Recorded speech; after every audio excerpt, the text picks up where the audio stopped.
I will speak slowly if you don't mind, like a lawyer rereading his own notes before he signs his name. Take a chair, let it settle with a small wooden sigh.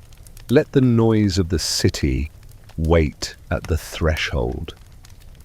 My name is Tom Hagen. I was not born a Corleone, but one day the doors of that house opened for me, and every time those doors closed afterward, my life branched again. I want to begin with a morning when I learned that family is not only blood, it is a quiet, durable pledge among human beings to preserve face, to keep order, and to keep one's word. It was a morning of pressed suits, of phone calls spoken without raised voices, of leather and new paper in an office that smelled like concentration, and a door closed behind me not to shut anyone out, but to place us, gently and decisively, on the same side. Law school taught me that law begins with constitutions and ends with verdicts. The Corleone house taught me there is also the law of promises. That morning I crossed a hallway past a family photograph hanging slightly askew and stepped into the room where Vito Corleone waited. People called him the Godfather. To me, he was the man with listening eyes. You may remember how, on Connie's wedding day, petitioners came one by one with troubles the public courts could not quite hold. I don't need to reprise the speeches. A certain undertaker's I believe in America has been quoted enough. What I remember is Vito's hand on the table still, patient as if he were steadying the heartbeat of the room. In that instant I understood.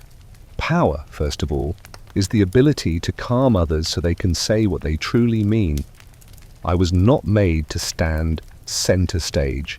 My job was to remember, arrange, draft, and when necessary, translate for those who had no time for small print. A consigliere is not a warrior. He is a bridge, a map, a keeper of time for meetings that must never be late. I learned to listen to silences, to read meaning in rituals. A handshake firm enough to say we are still friends, soft enough to leave tomorrow a path of retreat. I learned to schedule difficult conversations at those hours when the light is easiest on the face. People forgive more when they are not squinting into glare. You won't find these footnotes in any statute book.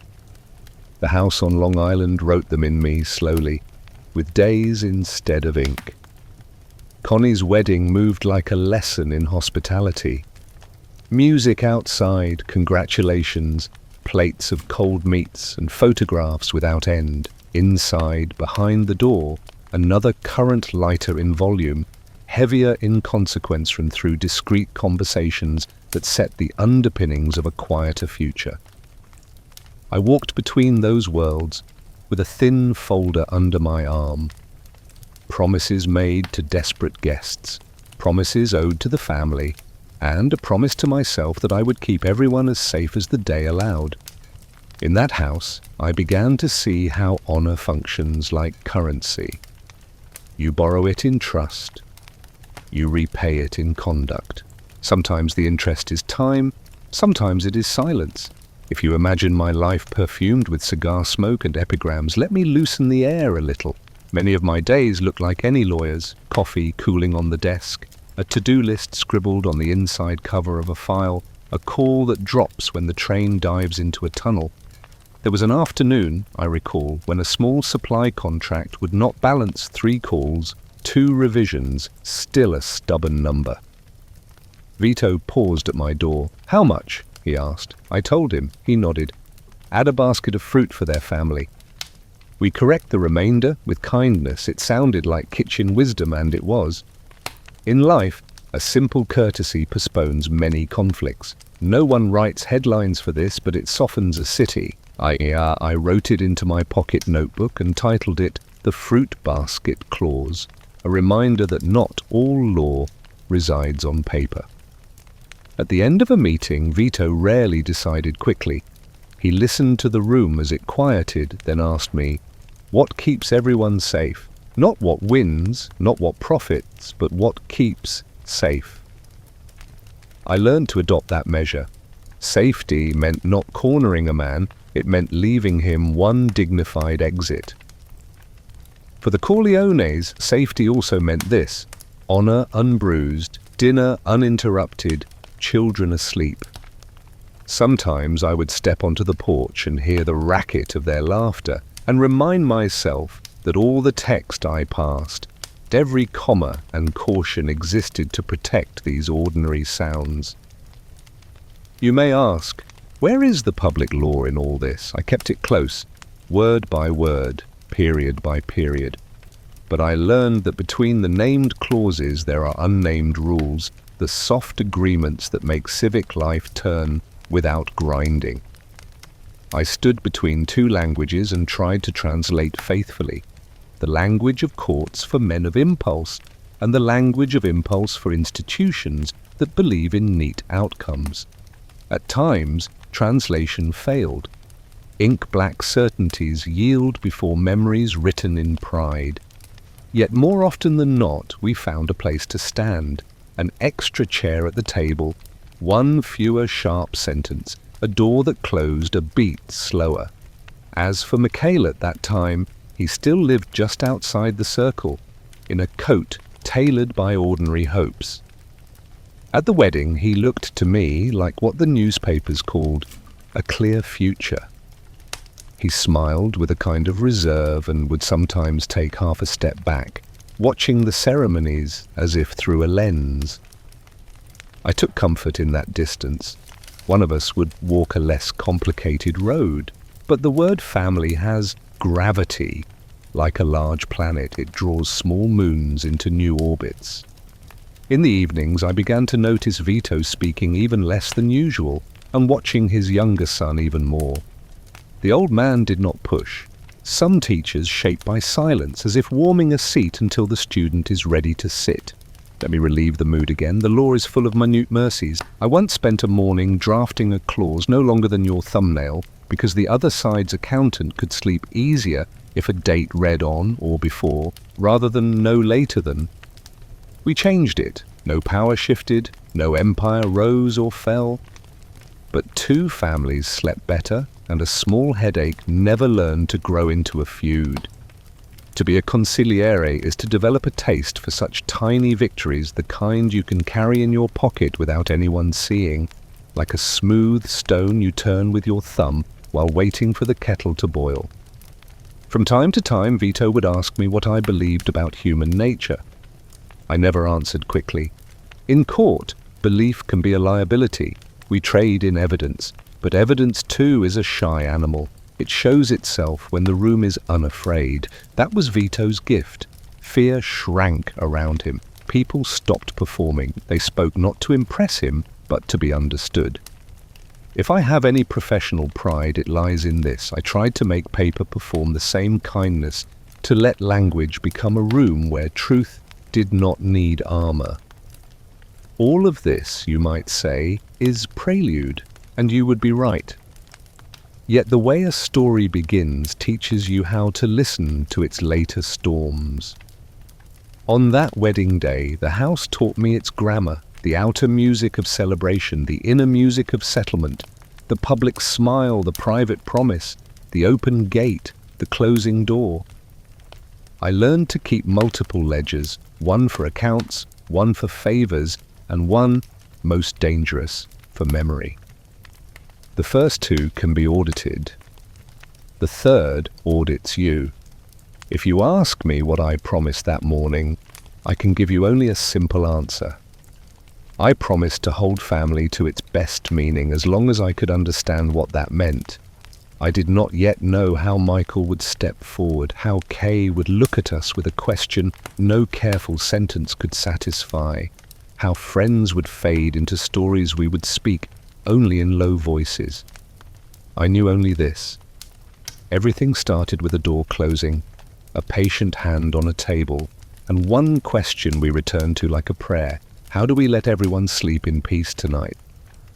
I tell it this way not to sanctify anyone, but to lay the first brick of our road, A story of soft power, of spoken pledges, of the price we pay for safety. Among the faces I still see Vito's measured eyes, Michael's slight smile, and the cup of coffee that always cooled too quickly on my desk. Small details, yes, but they keep a seat open for memory. But we still ask whether those closing doors truly protected what we meant to preserve, or whether they only comforted us enough to walk toward tomorrow. If I had to teach composure as a subject, I would use Vito Corleone as my syllabus and his office as the classroom. The room was not imposing in any theatrical sense, no gilt, no grand portraits glaring down, only order. A desk with papers aligned to the edge, a wooden chair that did not squeak, a window that admitted light the way a priest admits a confession, gently, without hurry. Sometimes a cat took possession of his lap and purred like a muffled engine. People came in carrying the weather of their fear and left with their coats on straight. That, more than any legend whispered at street corners, is what I remember, men and women walking out differently than they came in. You have heard the proverb, on a daughter's wedding day, a Sicilian father does not refuse a request. What the proverb does not say, and what Vito understood, that the request itself must be trimmed, measured, returned to human scale. He never allowed a petition to swell into a drama. He separated the noise from the need with a few soft questions and the patience to wait through a pause. His silences were not walls, they were wells from which the other person drew clarity. I learned to keep a notebook of questions that open rather than close. What would let you sleep? Who must be respected? Where is the line you will not cross? Ask those, and the fog thins. There is a scene you may recall from Connie's wedding, a man rehearsing his gratitude so nervously he cannot speak it when the moment arrives. I watched Vito spare him the humiliation of the performance he had prepared. A nod, a small wave of the hand, the invitation to sit. He normalized the extraordinary, the way a host makes a stranger feel that the chair was always waiting. In that normalization lay his power. He made requests safe to say aloud, which made them easier to reshape into something livable for the petitioner, for the community, and, frankly, for the law. Calm has architecture. Vito built it with ritual and routine. Morning appointments began at the same hour. Envelopes were opened in a consistent order. Even the coffee arrived obediently, as if trained. I used to think this was superstition. Then I realized it was choreography for the nerves. When the external world is predictable, the internal world puts down its weapons. If you have ever folded laundry while waiting for a difficult phone call, you have rehearsed this principle yourself. Small order, making room for large decisions. He rarely raised his voice. In fact, he sometimes spoke so lightly, I leaned in out of habit, the way a boy leans toward the sea to hear if it is telling him anything new. That leaning in was half the lesson. People listen better when they have to reach. He never asked a question he could not bear to hear, answered truthfully. In law, we are trained to avoid that mistake. In life, we make it daily. Vito somehow carried the discipline of the courtroom into the kitchen, the backyard, the dinner table. I do not mean that he judged, I mean that he valued testimony. When I first began drafting letters in his name, I over-explained. Every clause wore a belt and suspenders. He returned my pages with the fewest edits I have ever received, and yet the most decisive. Lines through adjectives, a margin note, short is strong. A second note, simply, leave him dignity. I taped that phrase inside my briefcase. It is not a legal doctrine, not in the textbooks, but it has kept more peace than any injunction I have filed. Short is strong. Dignity is ballast. The first keeps the boat from wandering. The second keeps it from capsizing. From the garden, there was a modest garden. He taught me patience, without calling it a virtue. Tomato plants are stubborn little negotiators. They prefer sun, but not too much, water, but not too often. He checked them without fuss, the way he checked the temperature of a room before entering a conversation.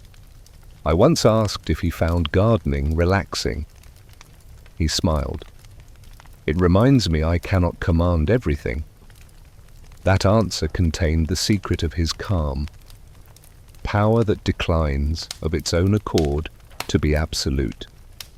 In a world intoxicated with control, this restraint read as mercy. Now, let me soften our pace for a moment. On some afternoons I would step out for a sandwich and forget which pocket I had put my coins in. I am not a sentimental man, but the clatter of change against the deli counter could return me to a younger version of myself, freckled, broke, grateful to any adult who offered a paper bag with an extra apple inside.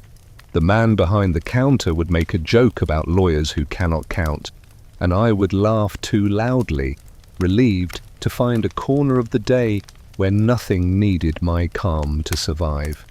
If you are listening to this on a commute, perhaps you know that relief. The 2 minutes when your train runs above ground, and your messages flood in, and for once you decide not to read them. There is a misconception that calm equals softness.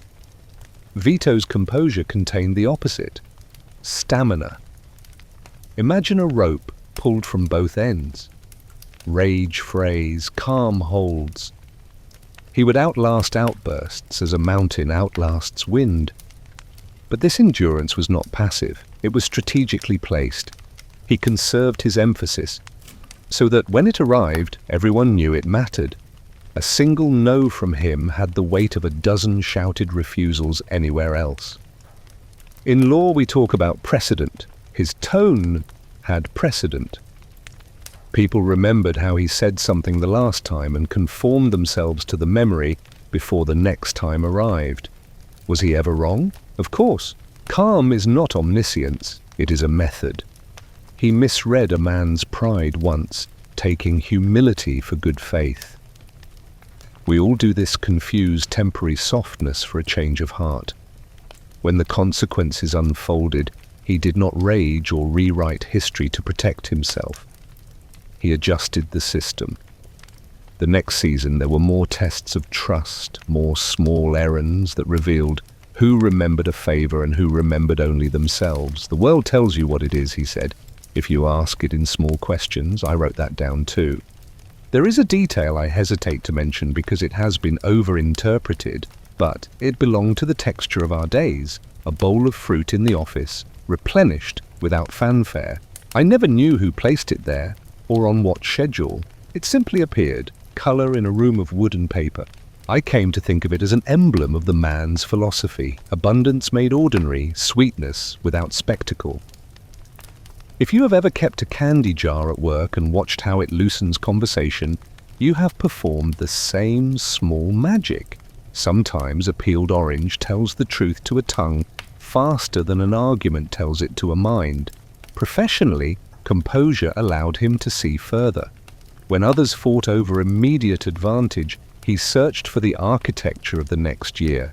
He asked, what agreement will survive a funeral? What friendship will withstand a wedding? He measured strength by what remained unbroken after celebration or grief, the two events that tell you most about people. That long view inoculated us against many clever traps. My work as counsel, under that horizon, simplified. A contract that cannot survive joy or sorrow is not a contract, it is a costume. And yet we still wonder whether calm can ever protect everything it intends. A closed door can be shelter or secrecy. A gentle word can delay a necessary rupture. To live as Vito did is to accept the ambiguity that a virtue may shadow its own vice. He knew this and carried it without dramatics. I'm not sure I have carried it as well. Let me end today with an image small enough to fit in your pocket. Late afternoon, the office nearly empty, the light agreeing to be kind for a few more minutes. He signs 2 letters, arranges them so they line up, and then almost absently straightens the cat that has slid against his vest. He asks me what time I have dinner. I say too late, again. He smiles. You should eat when the food is warm. It is the least strategic advice I ever received in that room, and perhaps the most humane. Because beneath the treaties and tests, the ledgers and law, there was always this: people must eat when the food is warm, rest when the day allows, and try to make tomorrow a shade easier than today. Power can terrify, composure can humanize it. If my profession has a conscience, it is this: to prefer the kind of authority that leaves the table intact for the next conversation. Vito taught me that. He taught it with a steady hand, a trimmed sentence, a garden that refused to obey, and the unpretentious dignity of a man who knew that influence is best measured not by what bows before you, but by what stands after you leave the room. Before a man enters a room, the room imagines him. At Connie's wedding, the garden imagined Michael as the safe future. Crisp suit, careful smile, a young veteran who had learned discipline without borrowing the family's vocabulary for it. He stood a little apart from the swirls of conversation, as if the music reached him through a longer hallway. Kay's hand rested on his sleeve the way people place a bookmark gently, promising to return. In those hours he belonged, and he didn't. I remember watching how he glanced at the house the way a traveller studies a station clock. Grateful for schedules, wary of delays, he had a way of listening that made even jokes sound like testimony. Some guests mistook it for shyness. I knew it as weighing. When Kay looked curious teaching him and letting him teach her, what an ordinary American afternoon could feel like. Michael seemed relieved, as though a new grammar were available to him, one with fewer exceptions and lighter punctuation. He told her a family anecdote and trimmed its rough edges for her sake. She laughed, then looked thoughtful, and he looked at her looking thoughtful. 2 people trying to agree on the radius of a life. From the porch, Vito watched with a softness I rarely saw directed at any adult. He did not interfere. He had, in fact, designed the day as a kind of nest for many futures. Gossip to exercise the social muscles, food to keep tempers even, music to dignify joy rather than inflate it. Michael's future, unwritten and insistently clean, was among the gentlest of those possibilities. I suppose I also believed in it then. Not because I doubted the gravity of our trade, but because I had seen gravity really release a man before, on the day he chooses a different orbit. The army had given Michael a posture that resisted unnecessary motion. He could stand still in a way that made stillness look like a decision, not a pause. When he spoke of the service to an uncle or a neighbor, he did so without trophies in his voice. That impressed me. The world has a way of applauding the noisy virtues and forgetting the quiet ones. Michael's quiet did not feel like secrecy. It felt like respect for order, for consequence, for the right time to speak. If I were a judge assigning character, I would have written in the margin, understates.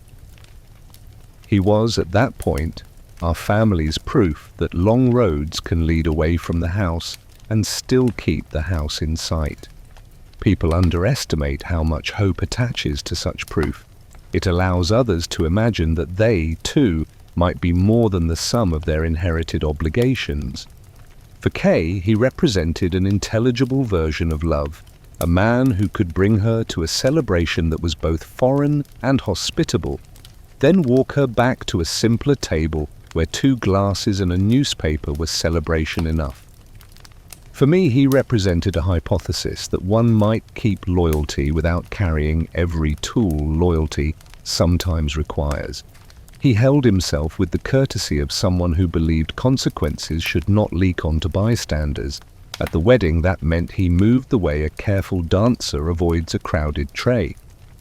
Later, in the days that tested us, it meant something harder. He would try to localize trouble, to quarantine it. You may call that strategic. I call it moral cartography. Draw the circle as small as possible around the danger. Enlarge the circle of safety outside it. The principle sounds noble in a notebook. In a life, it changes your sleep. Permit me, because I am a lawyer and incorrigible about definitions, to distinguish between distance and detachment.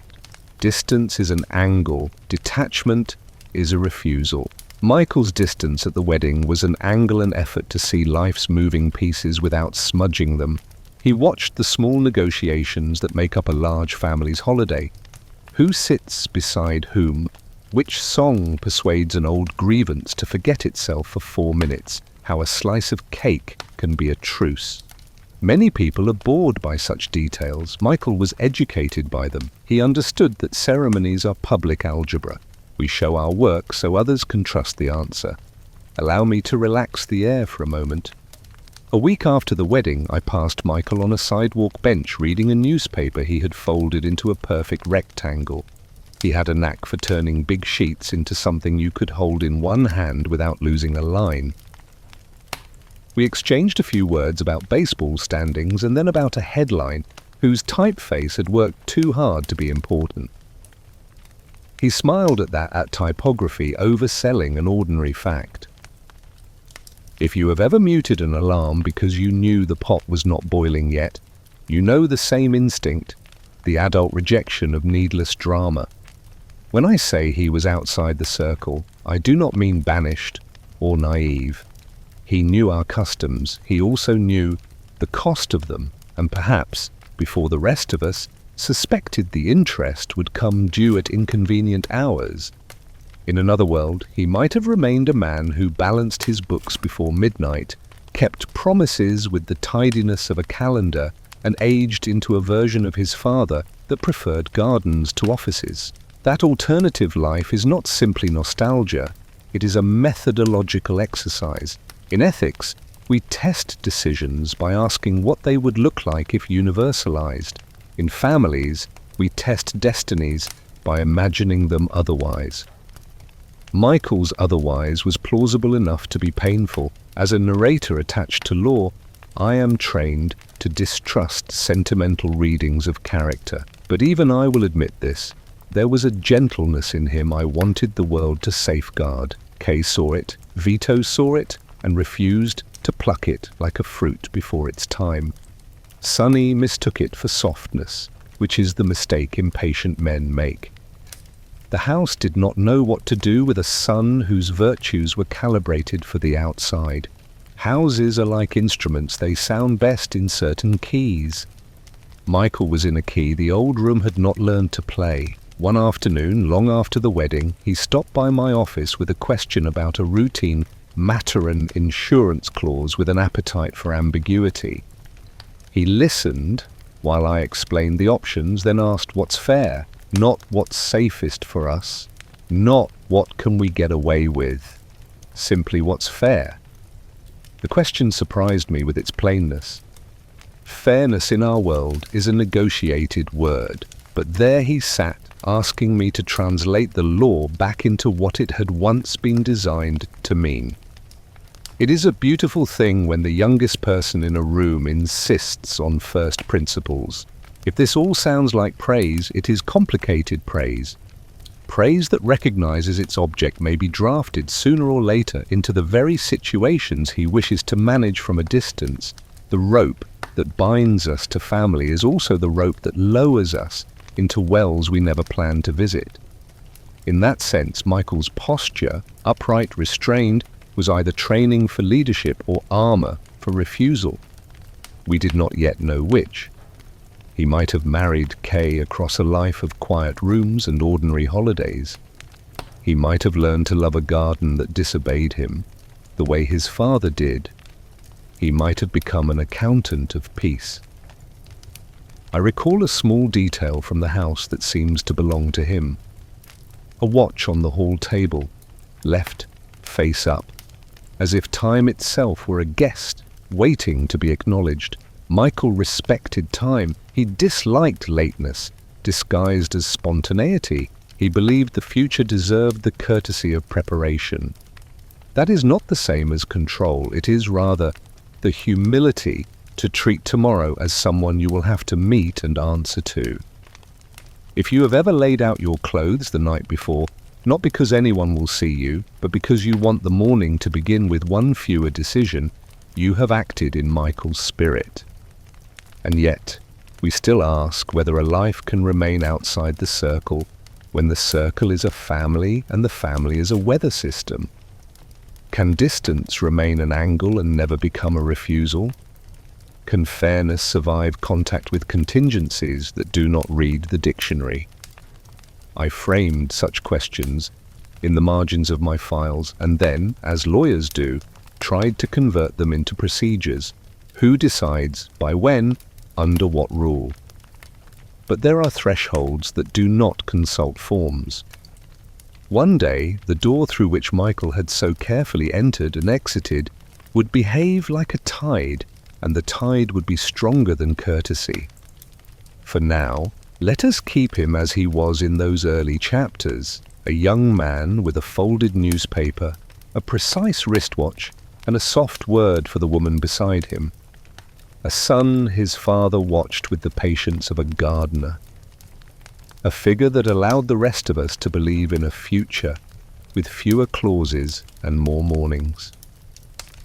I would like to leave him there for one more breath, not to freeze him in nostalgia, but to honor the intelligible beauty of a possibility before history becomes structure. Later, the structure will need all the words we can find. For now, possibility deserves quiet.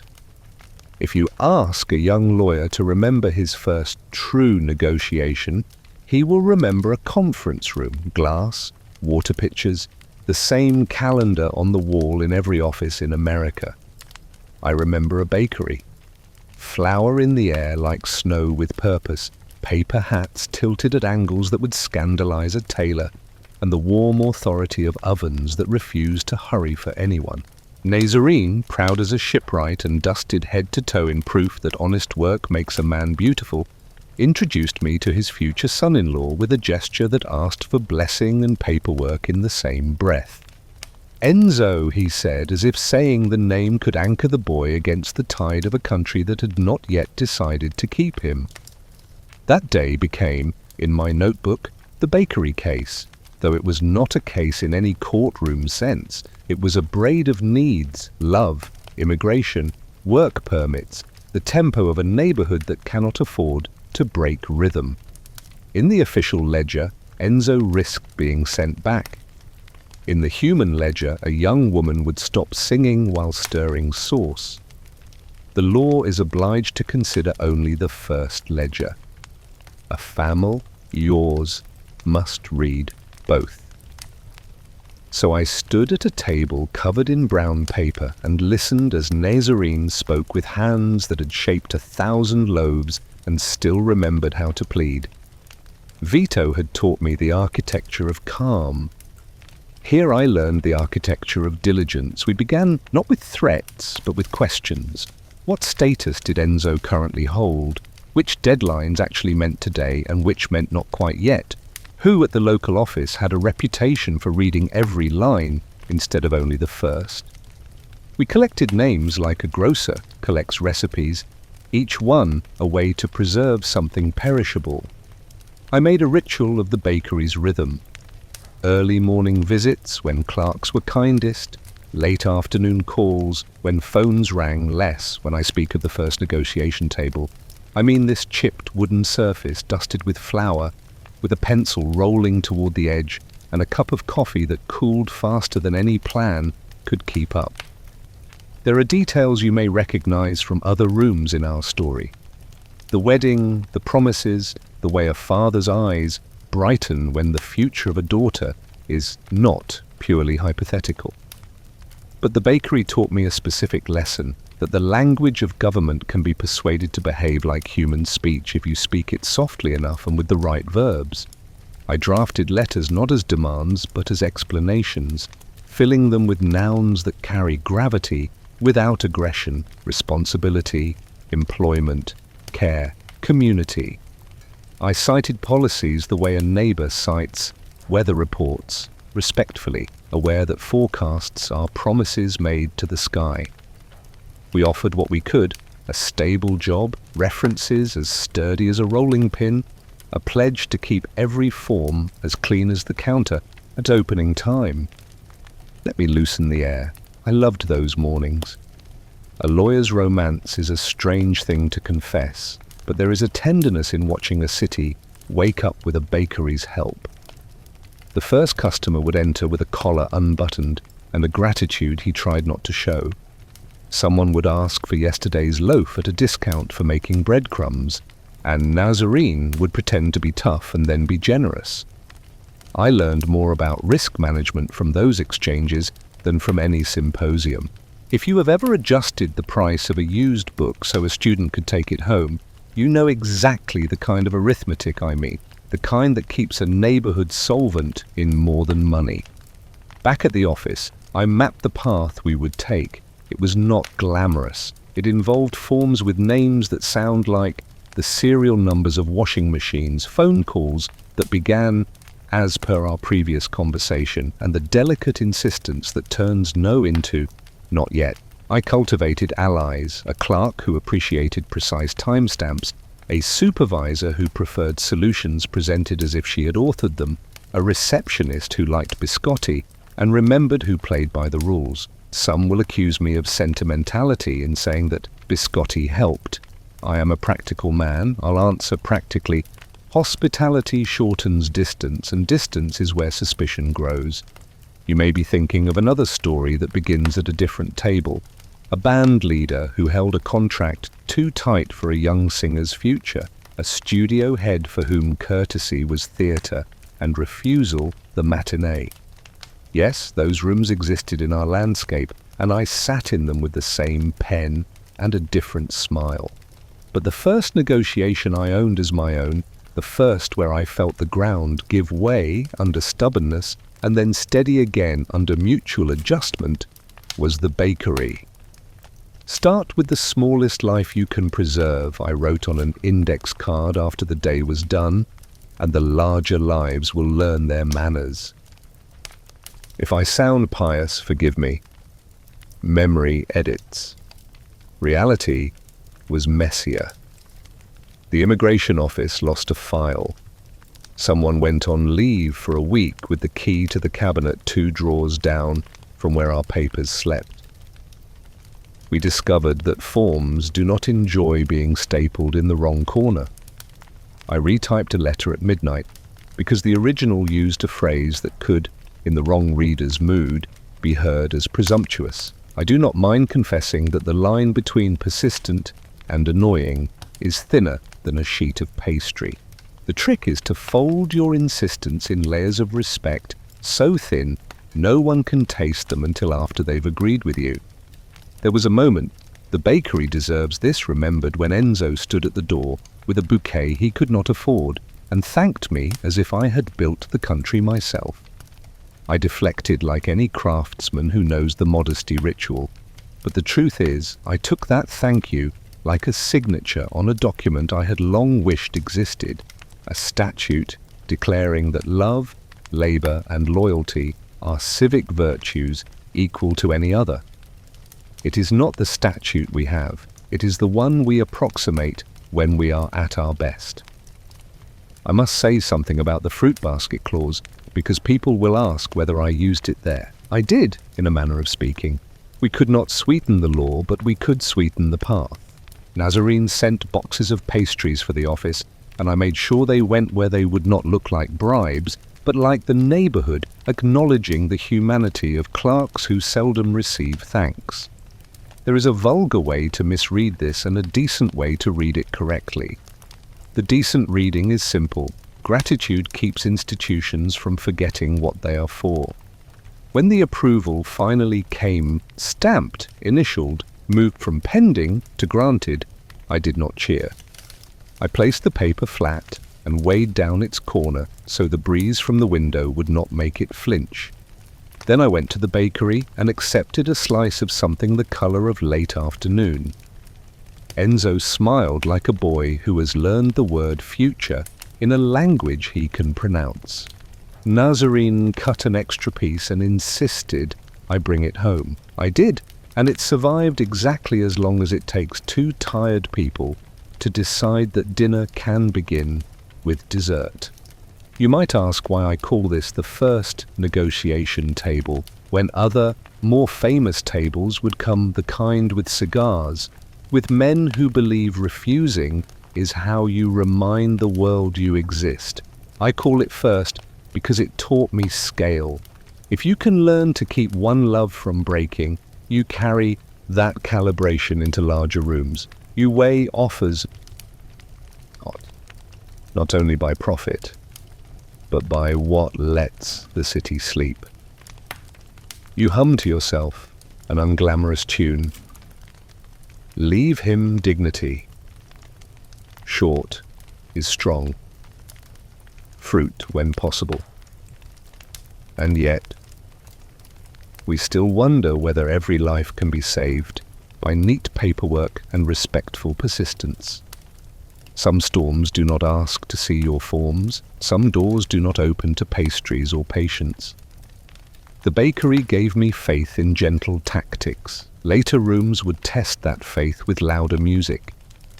If I sometimes look back on this case with a tenderness that startles me, it is because it reminds me what our work is at its kindest, to help ordinary days continue. Before I close this chapter, a brief aside for the commuters listening with one ear while watching for their stop. If today you smooth the corner of a page, or return a stranger's wallet, or add a small kindness to a large bureaucracy, know that you are negotiating too. You are making the city a little more probable. I say this as a lawyer and as a man who still carries an index card with a smudge of flour on it. The first negotiation table was not in a skyscraper. It was in a room that smelled like patience, where the price of bread rose and fell with the weather and the generosity of a baker who believed in love enough to learn the name of a clerk. I left that day with a new definition of victory, not applause, not headlines, not even gratitude, but the sound of a door closing softly behind a person who can stay. Later, other doors would close with more complicated echoes. For now, let us keep this one. A hinge that does not squeal.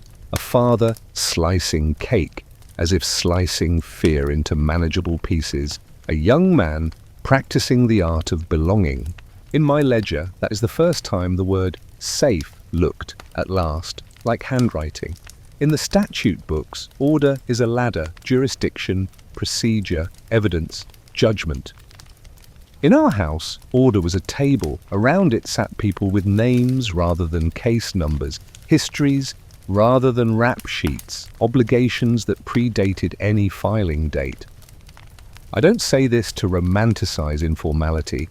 I say it to admit a fact of human governance as old as a village. Communities evolve customs when the distance between hurt and remedy is wider than a courthouse's working hours.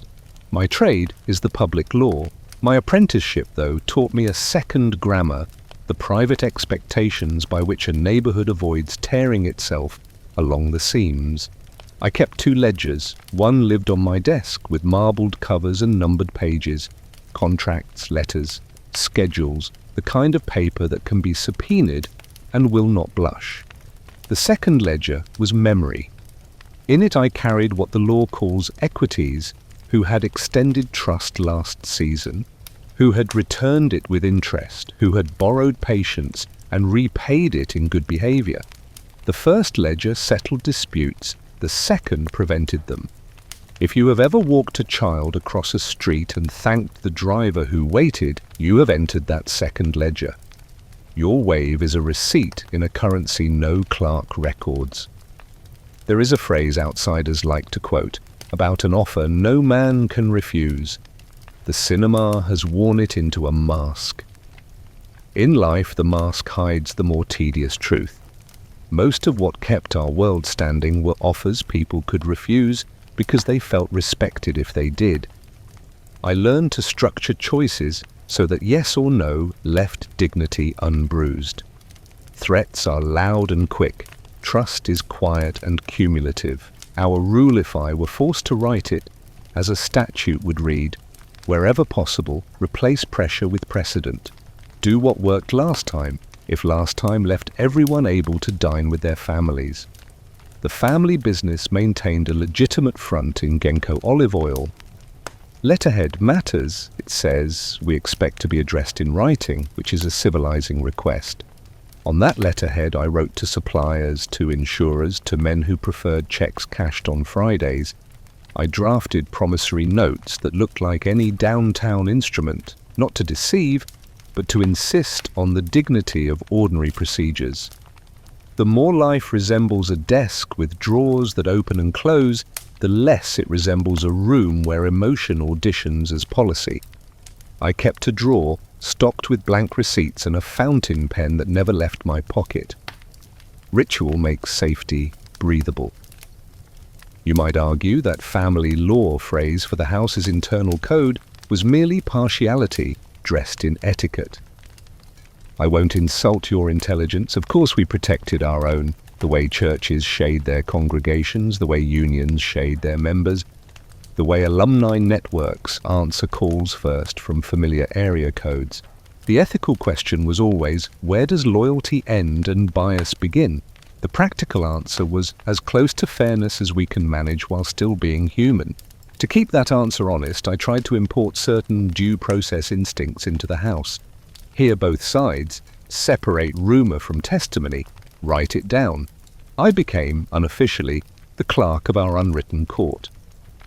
On Connie's wedding day, a detail, the newspapers always loved petitioners came because tradition authorized them. What the newspapers do not show you is the index card in my pocket where I wrote 3 columns. Request, risk, repair, request. What the person believes they need, risk. What granting it might cost our neighborhood not simply in money, but in habits, in sleep, in the ease with which people greet each other tomorrow morning. Repair, what must be restored after the decision so the fabric does not fray. That last column saved us as often as the first 2. If we could not grant a plea, we owed a gesture, a job referral, a phone call, a plate at the table. Justice without repair hardens, mercy without repair leaks. Let me loosen the air for a moment. I am not above the consolations of stationery. I sharpened pencils before difficult conversations and pretended the shavings were the problem, shrinking. I straightened the chair that always wobbled on its 4th leg, and in doing so, convinced myself I had resolved something structural. On heavy days, I stirred sauce at home long after it needed stirring. Rituals like these are the folk remedies of responsibility. If you have ever refolded the towels in your linen closet simply because order felt like a yes, you could still deliver. You understand my evenings. There were grey zones the law books could not illuminate. A man with a temper finds his temper returned to him with interest. A man with debts to his pride pays them by rearranging everyone else's furniture. In those territories, I borrowed from arbitration. Give each party a safe version of the story to tell. Require them to repeat the other side's position in good faith before continuing. Pause for food. This last is not a joke. I have seen the angriest men grow lucid when the table presented something warm. A good loaf is a civic institution. The Romans built roads. We maintain kitchens. Both keep peace moving. Some customs we refused to honor. Silence, for example, is taken in some circles as proof of loyalty. I took it as proof that truth had been made too expensive. When possible, I discounted the price. Tell me plainly, I would say, and the worst you will receive from me is a plan. Plans are the secular sacraments of frightened people. Where the law promises remedy, the plan promises next steps before remedy arrives. Many nights men left our door still worried, still unconvinced, but holding a telephone number and an appointment time. The human mind draws breath again when the future has at least one noun and two verbs. You will ask where Michael lived inside this system. For a time he lived adjacent to it, like a very neat annotation that improves the page it sits beside without becoming the page. He asked me once why we kept so many things in-house when courts exist. I answered, not cleverly but honestly, because courts cannot always move as quickly as consequences. He understood. He did not like it. He accepted that some days demanded triage. If you have ever put ice on a bruise before deciding whether to see a doctor, you have practiced the same reluctant arithmetic. As for Vito, he erected boundaries even the house dared not cross. He insisted that children and kitchens were never to become instruments in adult conflicts. He refused to let panic write policy. He would rather forfeit short-term face than mortgage long-term safety. Once, after an argument in which a proud man threatened something reckless in order to feel large again, Vito sent me with a bottle of good olive oil, the kind saved for holiday, and a handwritten note that read simply, "You and yours are respected." The gesture cost less than a broken window and returned more than a truce. It returned a man's reflection to him wearing dignity's features. We call this politics when leaders do it on a stage. In a neighborhood, it is called decency. I wish to be clear about limits. Family law without accountability curdles into favoritism. House rules without humility ossify into superstition. I fought those tendencies the way a groundskeeper fights weeds constantly. With small tools, I kept minutes of informal meetings. I summarized outcomes in letters that could be kept in drawers.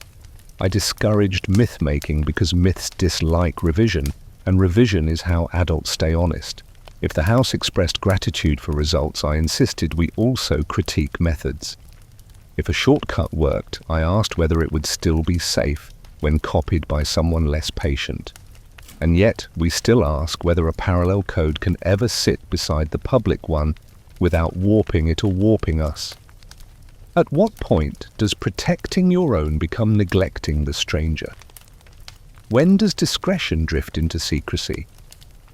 I do not pretend to have solved these questions. I only know that the nights I slept best were those when our private remedy resembled public virtue. Restraint, fairness, mercy, with a spine.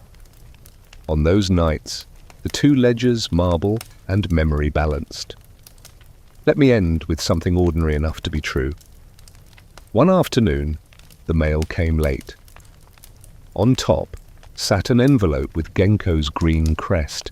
Inside, a simple note from a grocer in the next borough thanking us for sending a young man to help unload a truck when his staff was ill.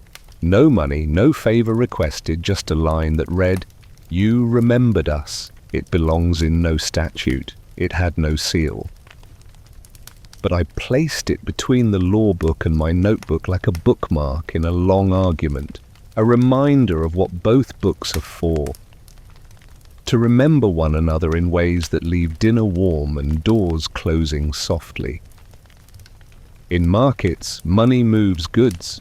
In neighborhoods, honor moves time. It buys patience when a delivery is late, secures forgiveness when a word lands badly, and earns credit in the only bank that cannot be audited, memory. If you want to understand our house, understand this. We did not trade primarily in favors or threats, though both appear in popular summaries. We traded in honor credited, debited, accrued, and occasionally written off until a balance sheet of trust decided what tomorrow could contain. The idea is older than any of us. Immigrants bring 2 suitcases, one for clothes, one for customs. Honor lives in the second, and it tells you who to greet first at a wedding, who cuts the first slice of bread, who is owed the first phone call when luck turns. When people say, "We have our ways," what they mean is we have an economy of respect. In that economy, a greeting can be legal tender. So can showing up on time. So can silence if it protects a friend's dignity rather than erases a necessary truth. The tricky part, of course, is valuation. In a country that counts nearly everything, honor resists arithmetic. You have to learn to feel it weigh the room. When I entered the house as something more than a guest, Vito began to tutor me in this invisible calculus. He would ask, after a conversation that seemed to end without incident, "What did we borrow?" The first time I thought he meant money. He meant face. "And what did we repay?" he continued. He meant reassurance. A shy boy can leave a room with more courage than he brought. A proud man can leave with less sharpness on the edge of his voice. In both cases, someone paid. "Make sure it was us," Vito said, "if we can afford it." He believed the family should carry the heavier coin when it kept the street quiet. On the day Connie married, petitioners did not come to buy verdicts. They came to purchase recognition. Custom said the door was open and the host would not refuse a request. Wisdom said the host would often reshape the request into something the city could live with. The ceremony outside laughter, music, a singer holding a note longer than any baker would let dough. Rise created the conditions for the ceremony inside. Acknowledgements given, promises measured. The official story is that power ruled those rooms. The unofficial story is that courtesy did. Honor is simply courtesy with a memory. Let me loosen the air a little. I keep, to this day, a drawer with neatly folded thank you notes that never found their addressees again. Some moved, some outlived their forwarding orders, some forgot why they were grateful and were embarrassed to be reminded. When a day turns heavy, I open that drawer and read a line or two, the way a man takes a quick spoonful of broth before returning to the stove. If you have ever saved the programs from school plays long after the children are grown, you understand how paper can preserve a currency that no longer circulates but still warms the pocket. Honor is usually quiet, but sometimes it speaks out, loud. A grocer sends a bill that undercharges us by $1. I walk the bill back and correct it. He argues. I insist. We split the difference and call it friendship. The next winter, his nephew needs work for 2 weeks, and we have it. He does not say thank you. He says, "You remembered." That is how the currency travels, not as interest, but as recognition. Men who distrust words trust continuity. If an act today resembles a kindness from 5 years ago, they consent to believe the world is not purely improvisation. There were rules. Honor cannot be purchased with spectacle. The crowd must think the gesture inevitable. It cannot be handed out like pamphlets. Recipients must feel chosen without being singled out. It cannot be hoarded. Its value collapses without circulation. I learned to design gestures that returned face to people who had lost some without asking them to confess the debt. A seat at the table, a public toast to a man's craftsmanship, a referral that looked like luck. The ethics are delicate. You can patronize a man by praising him at the wrong angle. But the household practiced, and practice bred accuracy. I kept an honor ledger beside my law ledger. The entries were not names exactly, but situations. Band leader, contract dispute, prefers to be convinced he decided for himself. Supplier old country courtesy, wants a letter with Genko crest for his wall. Neighbor pride, like a hair-trigger approach through his wife's garden tomatoes. If all this sounds manipulative, consider the alternative: blunter instruments that reduce people to objects. Influence will always exist. Honor is influence with restraint. At least once a season, someone proposed the cruder exchange: do this or else.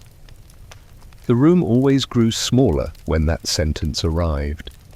Vito's face would flatten into one of his still expressions, and my pen would stop moving of its own accord.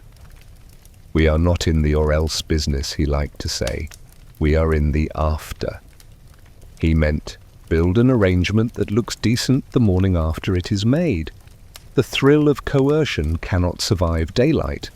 Honor expects breakfast. The law occasionally collided with this economy. A statute cares nothing for face, it cares for form. I care for both. When I drafted letters or proposed settlements, I tried to give the public system what it could: recognize dates, signatures, neat lines, and give the people what they required: dignity, acknowledgement, room to tell the story as it would be told at their table. We discovered by trial and error that honor and law are not enemies. They are allies who speak different dialects. On good days I could translate. On bad days I learned to apologize without surrendering principle. We will not be able to do that. Here is what we can do properly. A small example, plain enough to hold. A supplier misses a deadline. He has a reason the kind life hands out freely, and bureaucracies distrust. We could assess a penalty. Instead, we ask for a plan and a promise. He makes both and keeps Both. Later, when our own truck breaks down, he sends his spare without paperwork. We pay him anyway. Each act alone might be explained by convenience. Together they add to the neighborhood savings account of good faith. I do not mean the phrase romantically. Good faith lowers costs. Suspicion is expensive. There is a scene people remember, the public one, where a singer's future is pried loose from a contract held too tight.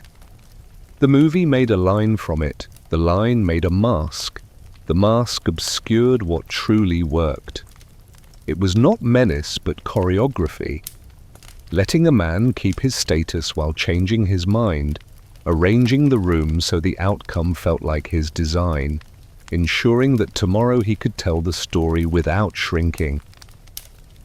If power demands that a person humiliate himself to agree, it has purchased only temporary compliance and permanent resentment. Honor buys consent that survives retelling. Let me ease the tone with something domestic.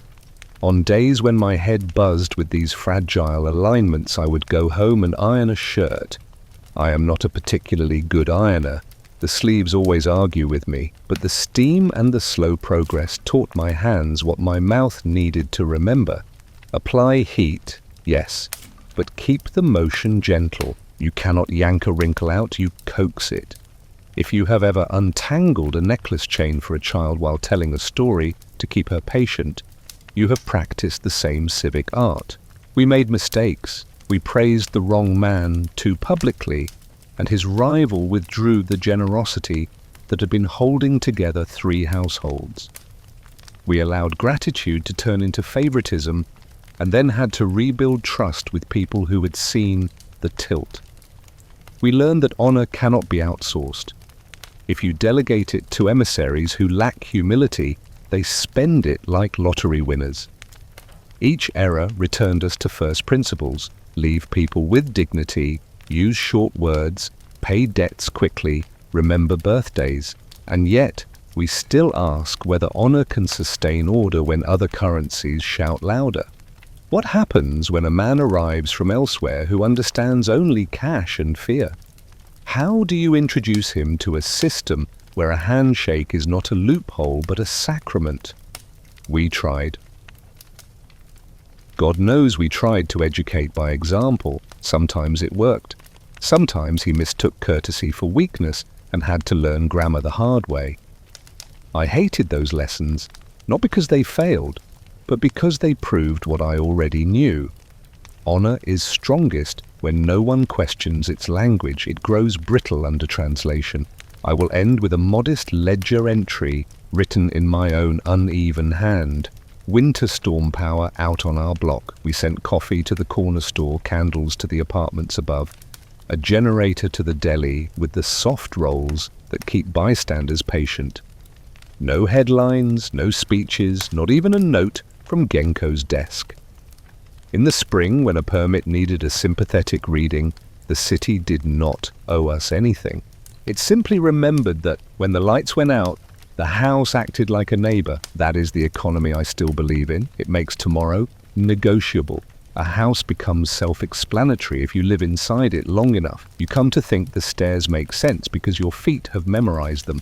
Kay Adams did not live in our house. She stood where streets cross, where customs must either translate or vanish. If I am to be honest as a lawyer, as a witness, she was the first person whose ordinary questions made me hear our explanations as if for the first time. She asked with civility, and civility is a solvent. It dissolves the excuses that harshness would harden. On Connie's wedding day, she looked graceful in a dress that spoke fluent daylight. She listened to stories with an anthropologist's curiosity and a neighbor's tact. When Michael introduced her, his hand on her elbow, the gesture easy but attentive, Kay smiled in a way that allowed him to relax without disappearing. It is a rare social skill to fit a new grammar into a page that already has notes in the margins. Later, as the afternoon thinned, she asked me something simple. "Tom, what do you do?"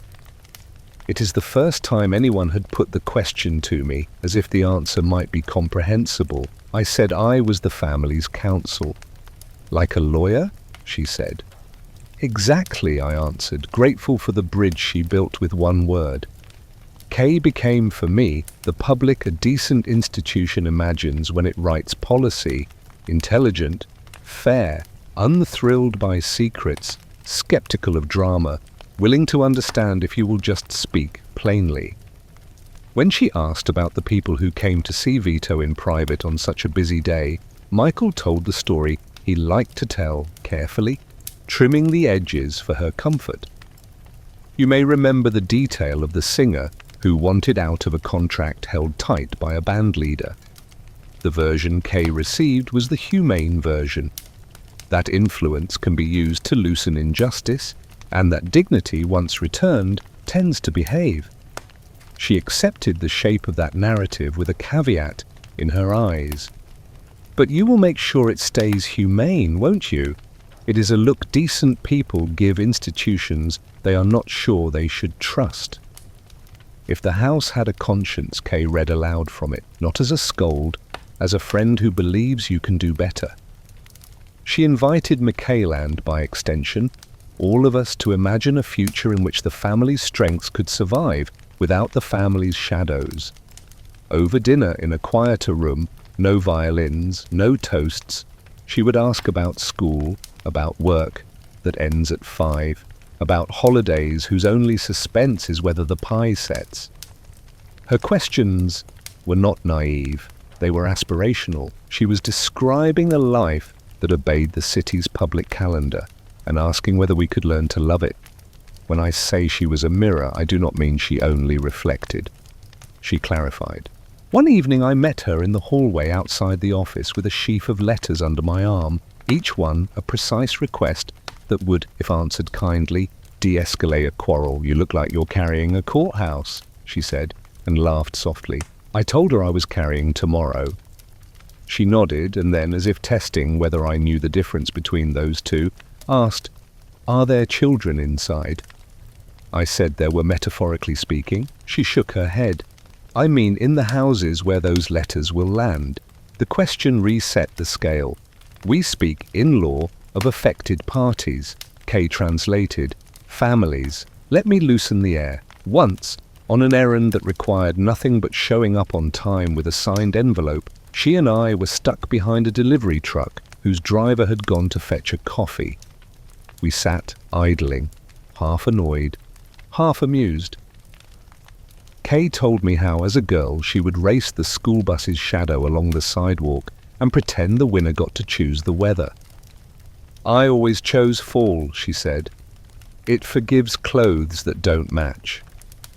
We laughed, and my shoulders remembered how to drop. If you have ever run out for milk and come back with a story that made dinner easier, you know the public service of small talk, well timed. Kay's presence compelled tidier language. Around her, I found myself translating the house's customs into sentences that could appear in daylight, not to sanitize, but to test. A rule that cannot be phrased without euphemism is a rule that must be reconsidered. She never demanded confessions, she requested clarity. When Michael hesitated, torn between filial gravity and civic ease, she made room for him to think not by lecturing, but by reminding him of the person he already was in her world, punctual, careful, gentle with strangers. "This is who you are with me," her tone seemed to say. "Is there a bridge from here to there?" Public life is a discipline. You cannot assume your reasons will be granted the benefit of the doubt. You must earn a reputation and then protect it with procedures. In Kay's company, I rehearsed publicness. I checked my adjectives. I cut sentences that leaned on mystique. I practiced declaring in the plainest terms what we could do and what we would not do. In a very real sense, she made me a better lawyer by making me a better citizen. One who remembered that the city exists for ordinary happiness, and that any private code must answer to that purpose or be honest enough to stand down. There is a detail I am careful to treat gently because it has been treated harshly by others. Kay's hope for Michael. Some call it naivete. I call it faith, the kind a community places in the young to redefine inheritance without burning it. She loved a version of him that a quieter future could have rewarded. The man who reads a newspaper, folded to the exact column, who keeps promises like appointments, who inherits not the tactics, but the patience of his father. Faith like that is not pressure. It is a horizon. It does not demand, it offers direction. Of course, hope has collisions. There were days when Kay's mirror showed us angles we preferred not to see. She would notice when our customs slid from courtesy into secrecy. She would hear a sentence that sounded reasonable to us and ask, why not do it through the proper office? The question was not a trap, it was a civic instinct. If the official channel worked, we should use it. If it did not, we should fix it or admit we were choosing speed over example. Those are grown-up choices. A house that cannot be questioned cannot mature. It can only harden. Kay insisted on maturation. You may want particulars. I will choose one that harms no one. A supplier complained that a form was unclear. He asked if we could talk to someone. Kay asked why I could not simply help him fill it correctly and send it in like everyone else. I did exactly that. The world did not end. The permit arrived, the supplier learned the city's dialect, and the city learned one more small way to be readable. I am not claiming a revolution. I am claiming competence with a conscience. It is less pretty on a poster and more useful at a kitchen table. Allow me another breath of ordinary air. On Sundays, when the weather permitted, Kay preferred a walk that crossed 2 parks and a grocery store. She bought flowers that looked like forgiveness and eggs that always rattled in the carton. She would hum a tune that refused to be identified and then stop humming to read a posted notice aloud, as if reminding the world that rules can be understood by anyone who slows down enough. There should be more benches, she would say. People think better sitting. It is the smallest policy I ever admired. The mirror, though, reflects both ways. Being near us taught Kay the weight of contingency, the speed with which luck can break, the necessity of plans that are not pretty but prevent worse. She learned why some conversations happen in kitchens, not to hide, but to let tempers cool within reach of soup. She learned that the public world, too, has its grey zones, delays that injure, offices closed when fear is open. She did not become cynical. She became fluent in 2 dialects. Bilingual citizens are the ones who keep border towns livable. Where did this leave Michael? Between promises, between calendars. Kay's presence made the outside world more audible to him, the siren song of visible legitimacy, the ease of being understood without preface. It also made the house's virtues more visible, loyalty that is not advertised, mercy that is practiced without slogan.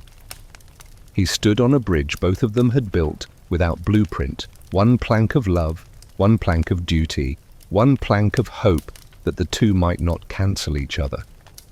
I watched him test the boards with the caution of a man who knows water is cold.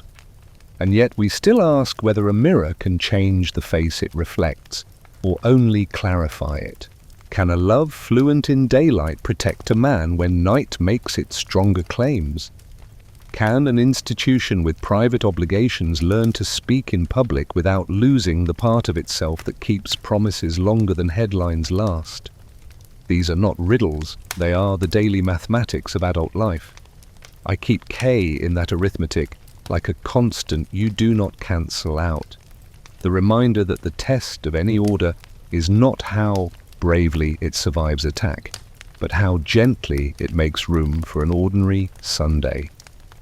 Before I close, let me credit her with one more small policy that improved my practice. Short is kind, she said, after reading one of my longer letters. People fill in long sentences with their fears.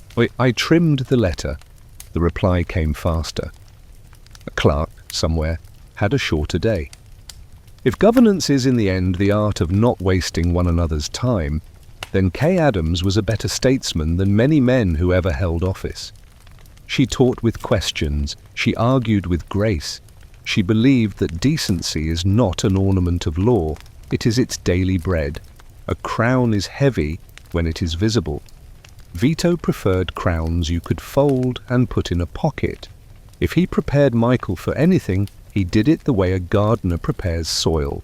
With patient amendments no one applauds. I did not recognize the curriculum at first. It looked like dinner. It looked like a walk through the backyard where the tomatoes negotiated with the sun. It looked like errands that any dutiful son might run, except each errand contained a principle disguised as routine. Vito's pedagogy, if I may call it that, began with observation. Sit, he would tell Michael without ceremony, when a visitor arrived whose story would test our habits. A seat near the window, never at the desk, never in a shadow. From there, Michael could see without being seen too much. He could absorb the architecture of a conversation designed to lower the temperature of a room. I recognize this as the first lesson of succession. Learn the temperature before you touch the thermostat. Sunny, God bless his necessary fire touched first, measured later. Fredo let the room do the measuring for him. Michael, under Vito's quiet, learned to keep the thermometer in his face. Not every lesson wore the name of leadership.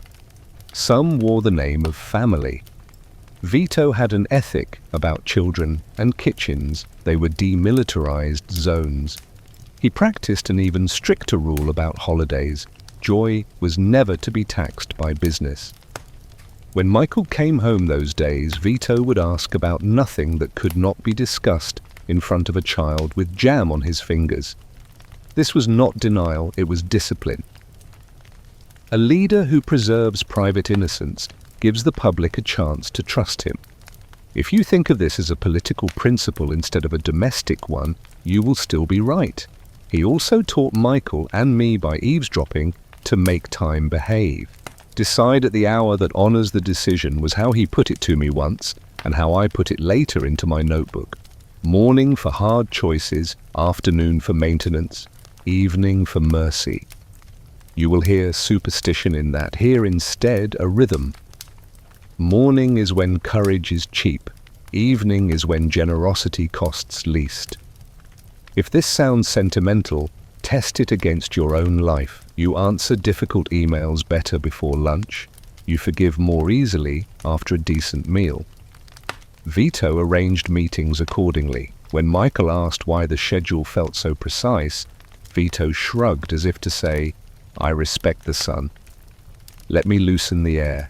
In the middle of these serious calibrations, there were shabby, human moments I would not trade for any doctrine.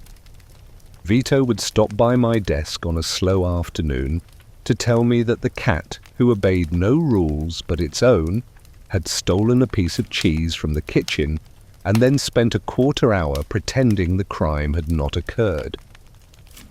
"He practices politics," Vito said, and I laughed in a way that made the day less heavy.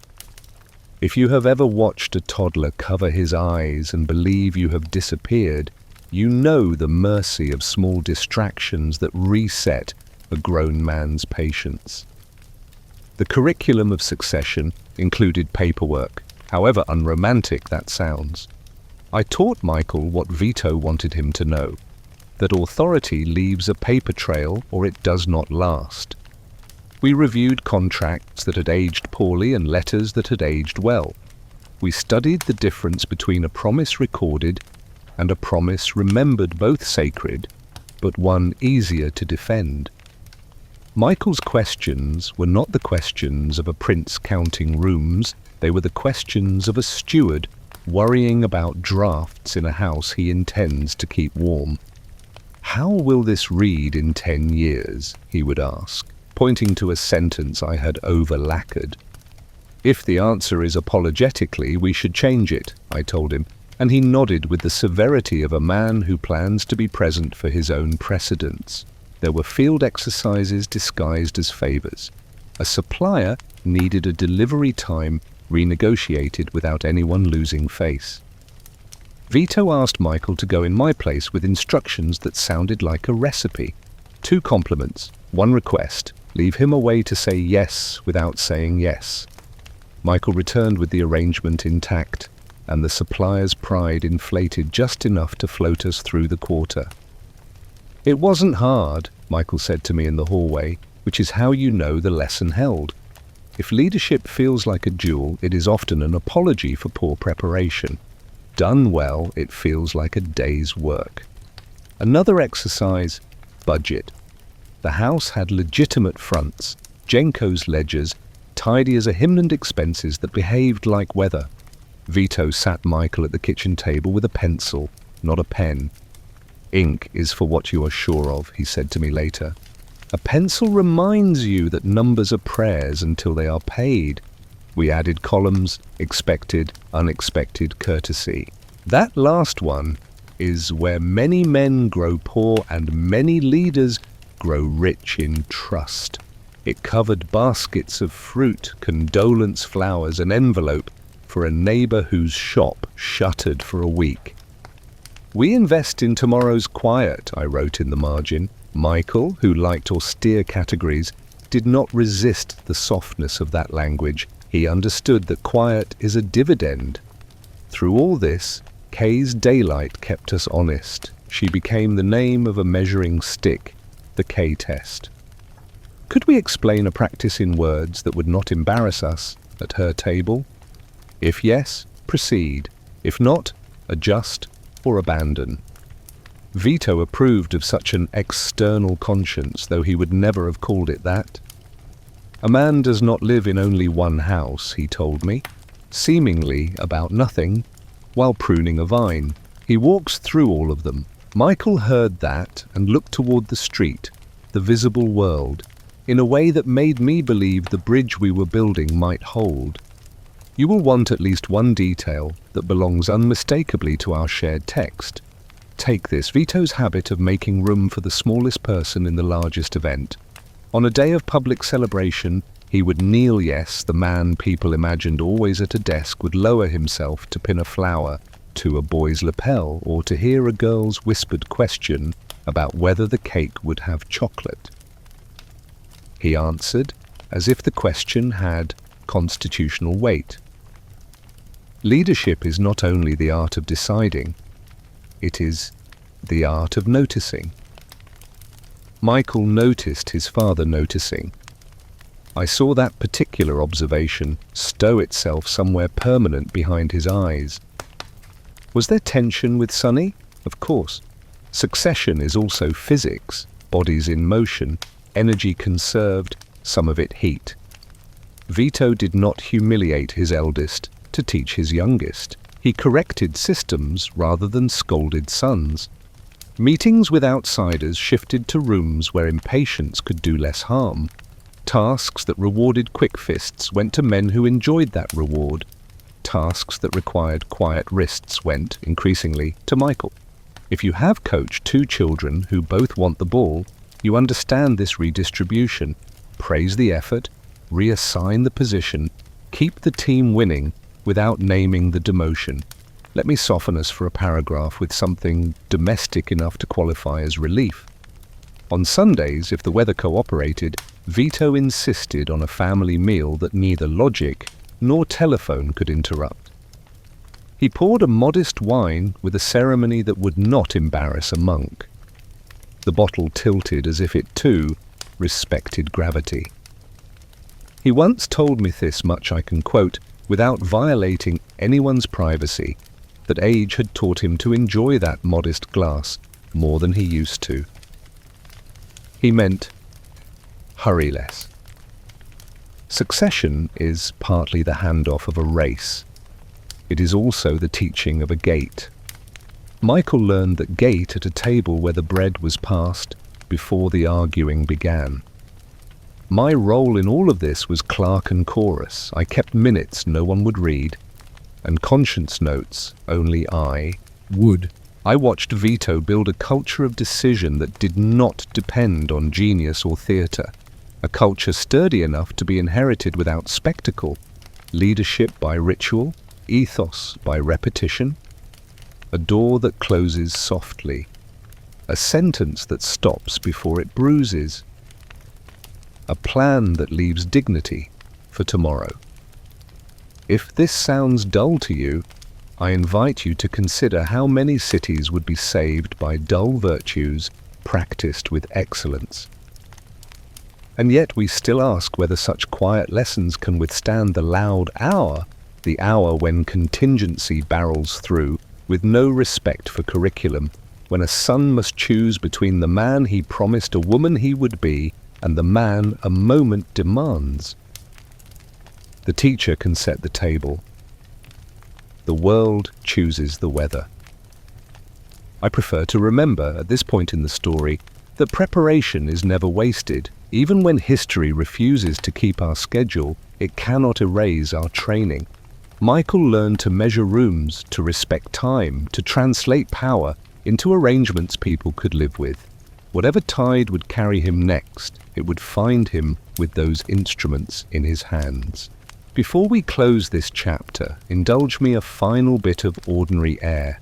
Late one afternoon, after a day of chores that felt like a list instead of a life, I caught Michael aligning the silverware on the sideboard until the knives and forks reflected in straight lines.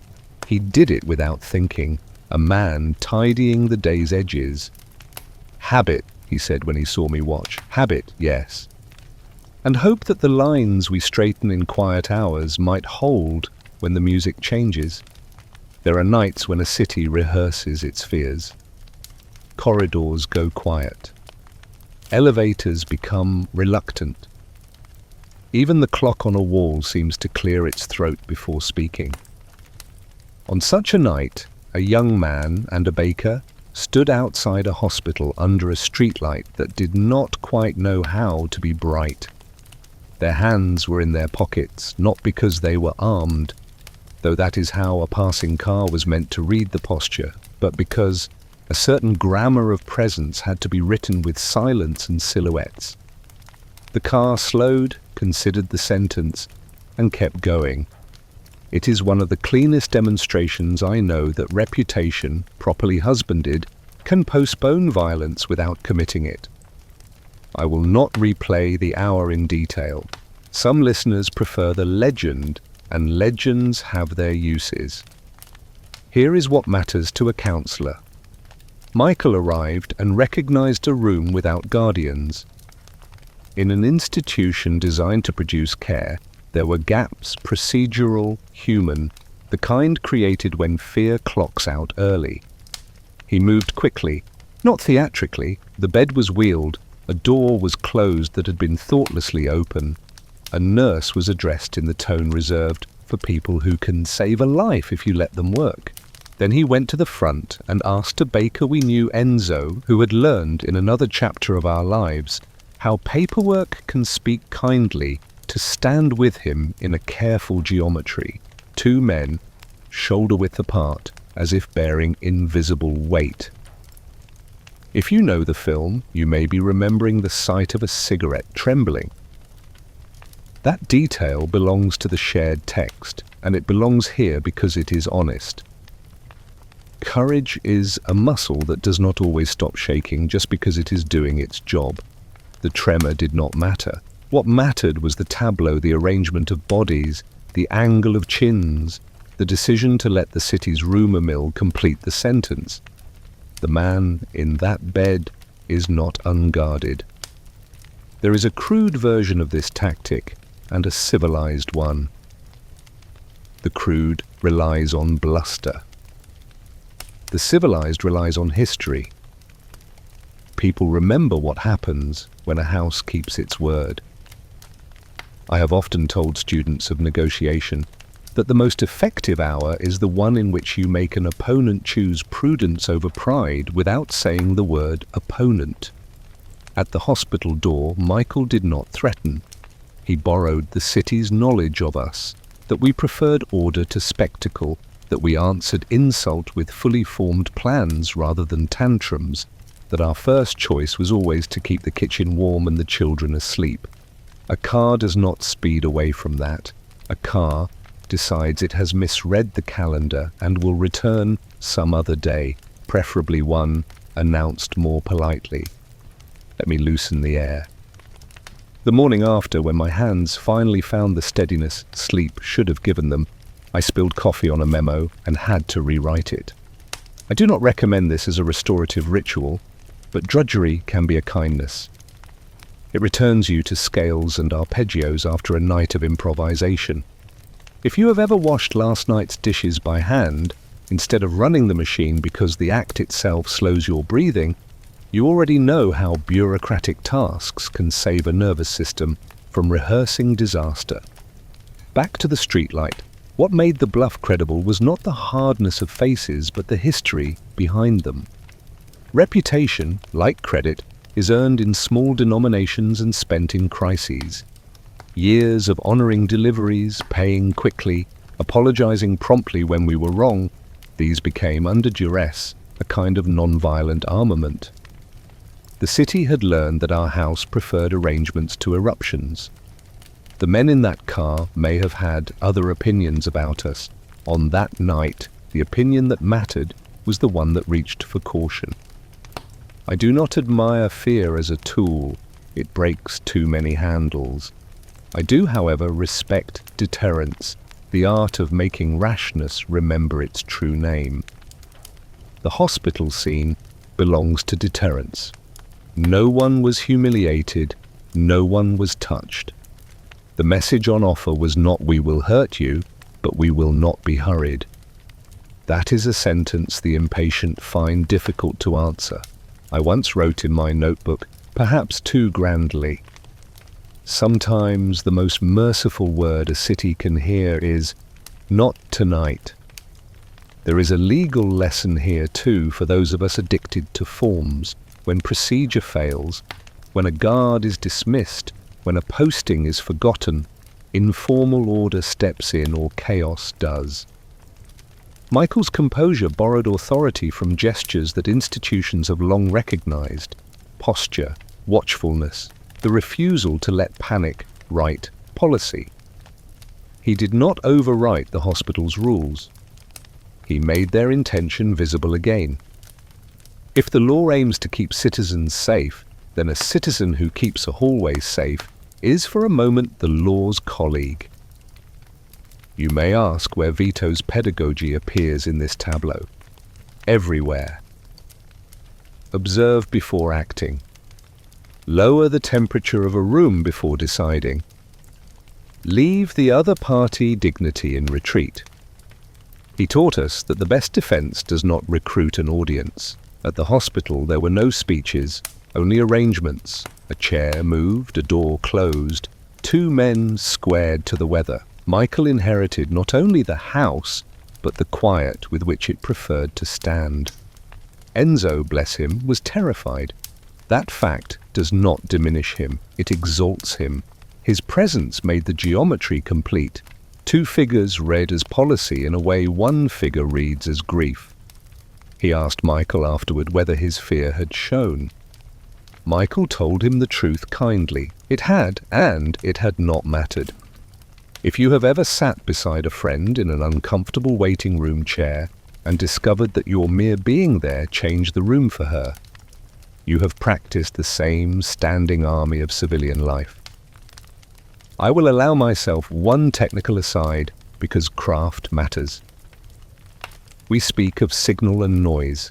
That night, the city produced noise whispers, tires, the hum of fluorescent tubes. Michael produced signal, stillness, spacing, the quiet choreography of refusal. He did not add to the noise with shouts. He reduced it by giving the eye a clearer sentence to read. In drafting, I aim for the same. Strip the letter to its strongest verbs, separate the request from the rhetoric, let the recipient find a reason to agree that respects his self-respect. Bodies can draft sentences too. Under a doubtful lamp, 2 bodies wrote, "Not tonight, not this door." Let me soften our pace with something homely enough to belong in any kitchen. After the danger passed, Michael's hands, those careful hands, shook as he lit a cigarette for Enzo. The match flared, the smoke rose, and somebody exhaled more relief than smoke. I have seen the same tremor in a mother after a child's fever breaks. It is the body remembering a fraction too late to be frightened. If you have ever laughed at a joke that was not funny because you needed the sound to prove the room was safe again, you have met this physiology. Why do I insist that this chapter belongs to reputation doing the work? Because the alternative would have been to let fear and force write the scene in a louder font. We chose grammar instead. Our house had, over years, announced a vocabulary calm, punctuality, proportion, repair. On that night, the city believed us long enough to drive on, and belief is what keeps people from testing the worst possibilities, when the worst possibilities would be cheap to test. Of course, we still ask whether reputation can always suffice. What happens when a stranger arrives who cannot read the city's sentences or delights in misreading them? What happens when history is too short to accumulate the credit we spent so quietly? I do not pretend deterrence is a doctrine, only that it is a mercy when it works. There are rooms where only the formal shields of the law will do, and rooms where even those fail. The hospital door gave us, for once, the luxury of a solution proportionate to the hour. I keep, in the drawer where I store unglamorous mementos, a folded paper napkin from the hospital cafeteria, the kind that disintegrates if you ask it to be noble. It reminds me that most of what saves us is delicate, ordinary, and temporary. Order is a daily craft, not a monument. We don't carve it, we keep it warm. That night, reputation did the warming. Tomorrow, another tool might be required. But while the light was indecisive and the car uncommitted, 2 men in borrowed courage stood still and let the city remember how it prefers to behave. Every trade keeps a hidden fence. For the surgeon, it is the moment a steady hand must admit the body does not want to be persuaded. For the teacher, it is the day a student chooses silence and the lesson must wait. For a consigliere, if we strip the word of legend and return it to its desk, the fence is this: how far you may go to protect your house without becoming the very weather you claim to forecast. I learned to feel that fence with my fingertips, the way a blind man learns a room's corners. It did not always stand where I wished, it always stood where I needed to notice it. Counsel is a narrow bridge between truth and usefulness. Too much truth, delivered without timing, becomes performance, self-congratulation dressed as candor. Too much usefulness, emptied of truth, becomes flattery with a law degree. I tried to walk between them with shoes that did not squeak. Vito expected it. He did not hire a mirror, he hired a map. Maps do not scold mountains for being in the way, they show the road that will not kill your horse. When my advice was merely clever, he set it aside gently, as if saving it for a day when cleverness might do less harm. There is an ethic among lawyers: speak last when you can afford to, first when silence will be mistaken for consent. In our house, that meant I learned to listen to the temperature before touching the thermostat. Sonny's heat demanded more commas, more cushions, more phrases that begin for the sake of tomorrow. Michael, even at the edge of decision, wanted quiet, grammar-few adjectives, verbs that commit. With Vito, I could afford to deliver a full page and watch him cross out what he had already learned by living. He edited me into a better lawyer. The boundaries of counsel are policed by questions. The one I used most often to test my own motive was simple: am I protecting them or protecting my comfort? A softer version: will I sleep better for having said this, or will the house? There were days when the honest answer sent me back to the hall to rehearse a harder sentence. A counsellor who hoards difficult truths is a gardener who waters only at night. Neat habits, dying plants. We kept procedures, even for intimacy. If Vito wanted my unvarnished judgment, he signalled it with the smallest of rituals: a letter pushed to the side of the desk, a chair angled so we faced the same direction rather than each other. Say it, he would tell me, which was permission to be inelegant in the name of accuracy. When my words ran ahead of kindness, he slowed them without erasing the point. Leave him a door, he would add, a reminder that a sentence, like a policy, owes people exits. Once, this is an example I can give without betraying anyone's wounds, a partner from outside the family argued himself into a corner. Pride had made the room smaller, panic had made it loud. He wanted us to guarantee an outcome no adult can promise, safety that ignores consequence. I told him the truth in the language of law, that we could not put ink under a future we could not possibly deliver. Then what good are you, he asked, forgetting he was not in a courtroom where outrage earns billable hours. I answered with the calm I had been apprenticed to keep. Good enough to tell you what still can be done. He left angry and returned grateful. Boundaries do not always persuade today. They age into comprehension. Let me loosen the air for a paragraph. On days when a hard conversation weighted like a stone on the desk, I developed small domestic superstitions. I lined up paper clips as if they were a modest parade. I brewed tea and watched the steam assign itself a direction. Once I walked to the corner to buy a new legal pad, though the old one was only half used. I needed the crease of a fresh page to trick my courage forward. If you have ever put on a clean shirt to make a phone call, no one wants to receive. You know how fabrics can become allies in the war against avoidance. A boundary is not a wall, it is a hinge. It holds two rooms together and lets them speak. My hinge was confidentiality. People offered me their fear in exchange for discretion. I gave it, not to hoard power, but to keep promises from freezing in public air. I tried to practice the Republic of Privacy, say only what the next person must know to act responsibly, keep the rest where dignity can survive. In this, the law helped. Attorney-client privilege is not a trick.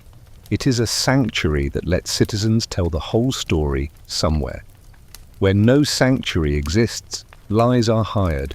There were hours when counsel required me to contradict the very momentum I had helped build. The most dangerous sentence in a house that prides itself on competence is, "We've already come this far." Momentum is not an argument. It is a mood. I learned to say, "Distance is not destiny," and to mean it. Michael, to his credit, heard those words without flinching. He understood that a plan's beauty is not a defense if the world has changed its mind. Vito, who treated reversals as a craft, would simply nod and ask, "What honors yesterday without breaking tomorrow?" Boundaries must be symmetrical or they become mere vetoes. I drew lines for myself as well. I would not let the house's emergencies devour the families in the city who had entrusted us with rearrangeable days. I refused to let efficiency speak obscenely about people assets, liabilities except in the columns where arithmetic must live. When someone crossed from candor into cruelty, I folded the page and changed the subject until the room remembered its manners. If you accept every tone, you become its echo. Kay, in her daylight, kept me honest here. She would ask of some proposed workaround, "What would you say if your students did that?" The question renovated the room. It reminded me that counsel is also pedagogy. Every decision teaches someone how to behave next time. If our house wanted a future in which fewer workarounds were necessary, we had to avoid rehearsing them as triumphs. Let me relax us with a homely admission. I keep a list titled "Sentences I Can Live With." It's for moments when the fence is near and my balance is not to be trusted. On it are lines like, "We cannot do that properly." "Here is a version we can stand behind." "I'm sorry I am late to the truth, and I need to check myself." I read them aloud sometimes so my mouth knows their weight before a room does. If you have ever practiced telling a child no in the mirror so you won't turn it into a debate, you know the ritual. Of course there were failures. I told a hard truth from the wrong angle and turned it into a wound. I softened another beyond recognition and turned it into permission. A counselor measures harm, then chooses the smaller.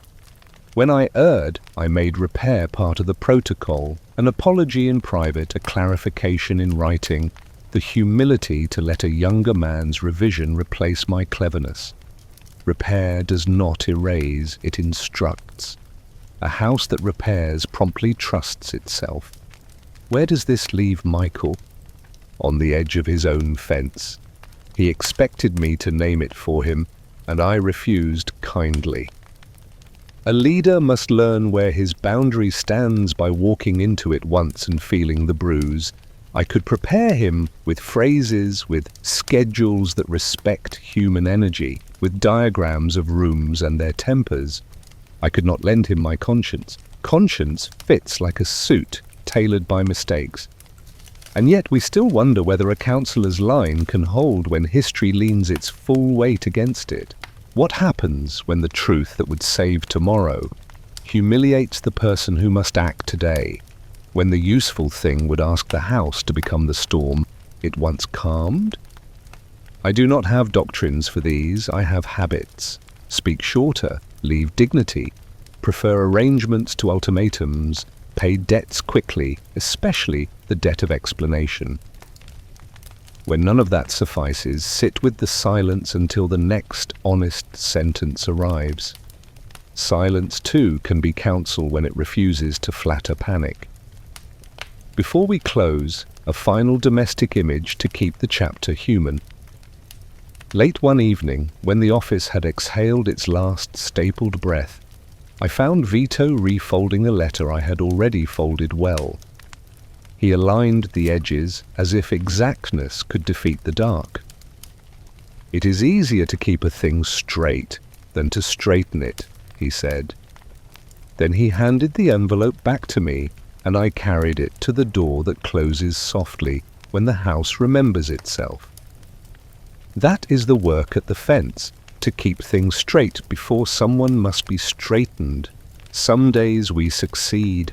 On those days I sleep like a clerk who trusts his own minutes. A family's first music is laughter, its second is logistics. On Connie's wedding day, the house sang both. The band found the key that flatters almost any voice, and the aunts discovered that, in the right light, a silver tray can pass for a small moon.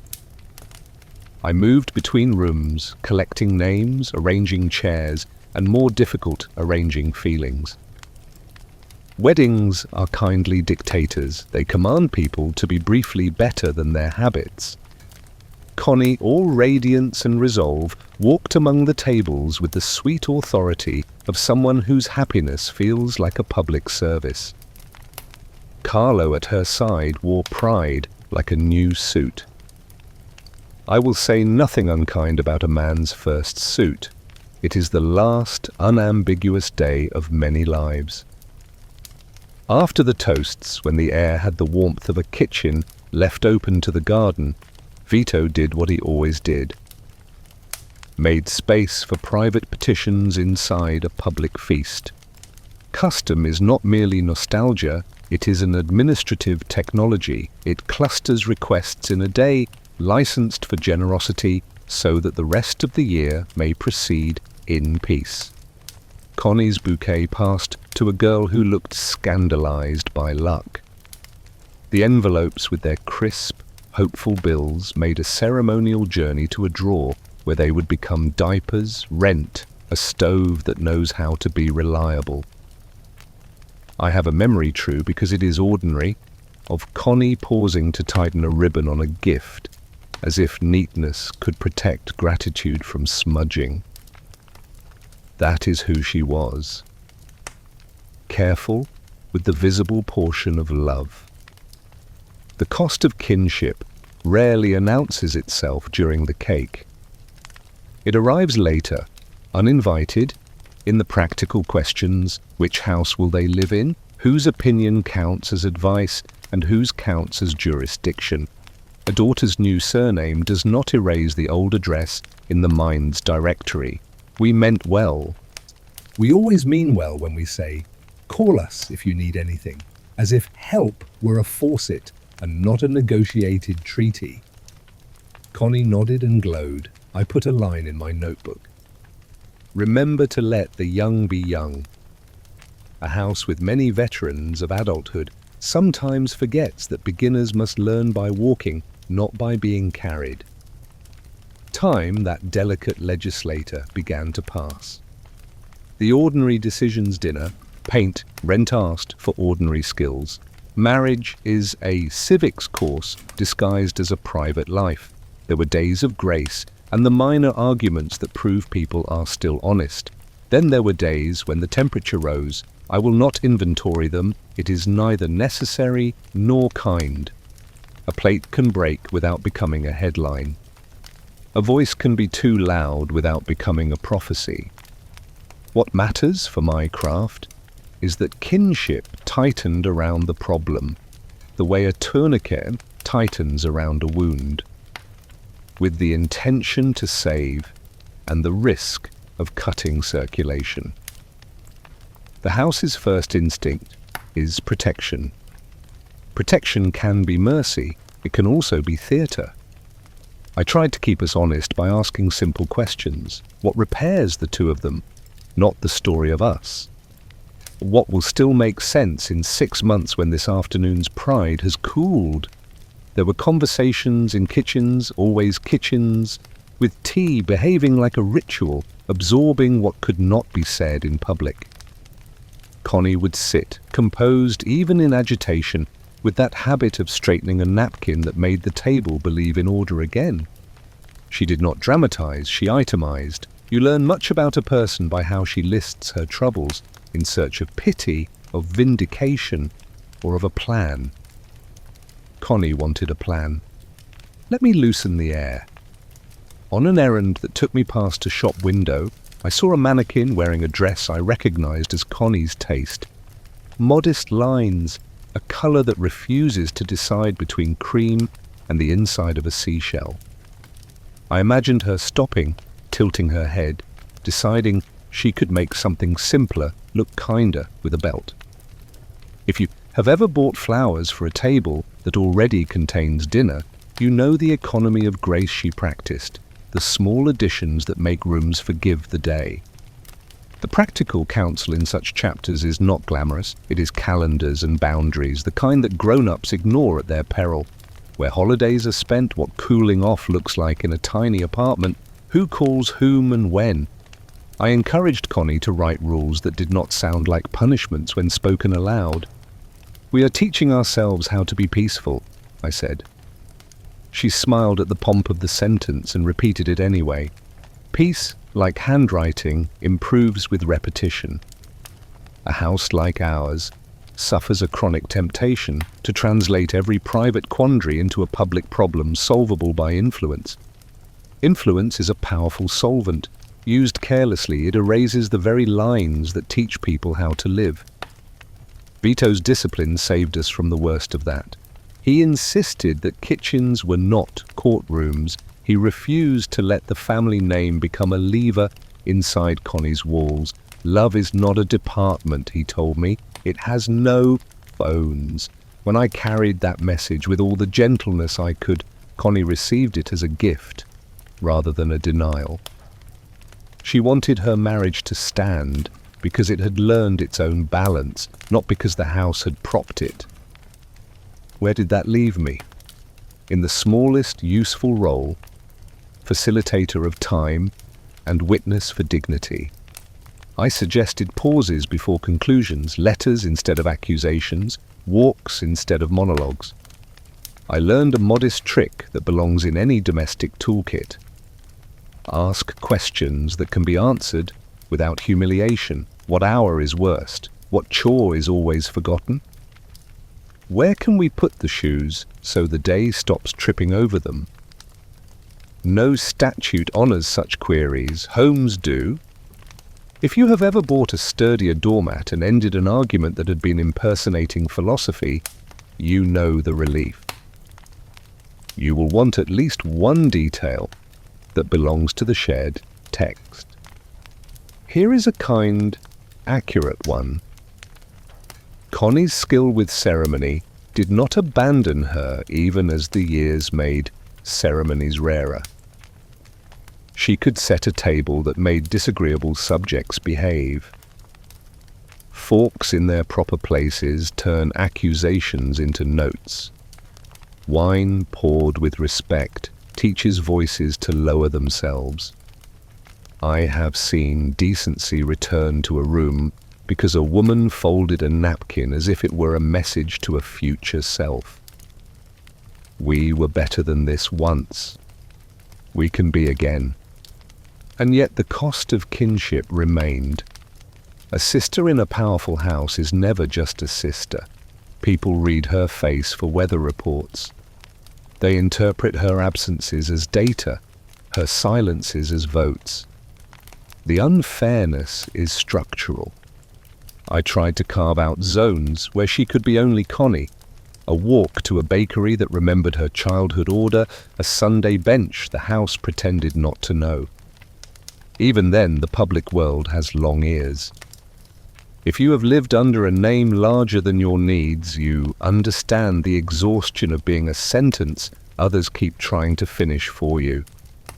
There were moments, quiet, decisive, when Connie's own authority clarified. She drew lines no one else could draw for her and enforced them without speeches. A phone placed gently back on its cradle. A door closed at an hour that made sense. A dinner postponed with an apology that defended no one but protected everyone. I admired the administrative elegance of her decisions. They were not ultimatums, they were schedules that taught respect. The house, watching, learned to defer. Sometimes the most radical policy is a woman insisting that her life keep ordinary time. Let me relax the tone with a domestic confession. I once attempted to instruct a sauce in patience by turning the flame lower than any cookbook recommends. The sauce rebelled. It pretended to have no flavor. I added a pinch of salt and a story about someone who had learned to apologize in fewer words. The pot forgave me. Sauces are gracious, and I thought of Connie, who knew how to season a day with the smallest words so it could be swallowed again. If you have ever fixed a quarrel with "I see what you mean" and a cup of something warm, you have practiced her culinary jurisprudence. There is an ethical question I cannot dodge.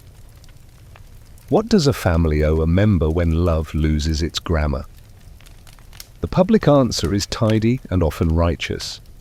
The private answer must account for children, rent, pride, the shame of starting over, and the hope of not having to. We gave Connie what we could without invading the experiment she insisted on running. Resources without choreography, presence without surveillance, phone numbers that did not come with scripts. Vito would not allow otherwise. We are not here to write her life, he told me, only to make sure she can keep writing. Of course, we still ask whether kinship can be generous without becoming possessive, protective without becoming punitive. When does help become a shadow someone cannot step out of? When does family pride dress itself in concern and teach fear to speak in a lower voice? I do not claim we perfected the balance. I claim Connie helped us seek it by being exacting about her own agency. She was no one's emblem. She was a woman with a calendar and a threshold and the right to decide who crossed it. I will end with an image small enough to carry. A winter afternoon, light the color of unpolished silver. Connie standing by a window adjusting a curtain so the room is lit but not exposed. She turns, notices me in the doorway with a folder I could have left for later, and smiles in a way that forgives the intrusion without encouraging its repetition. There is coffee, she says, 3 words that in our house have more power to restore order than certain speeches men admire. Cups, steam, a table set for ordinary talk. In that modest republic, decisions grow wise. Doors close softly, and the cost of kinship, though never zero, becomes payable in the common currency of decency. Institutions speak in policies, families speak in rituals.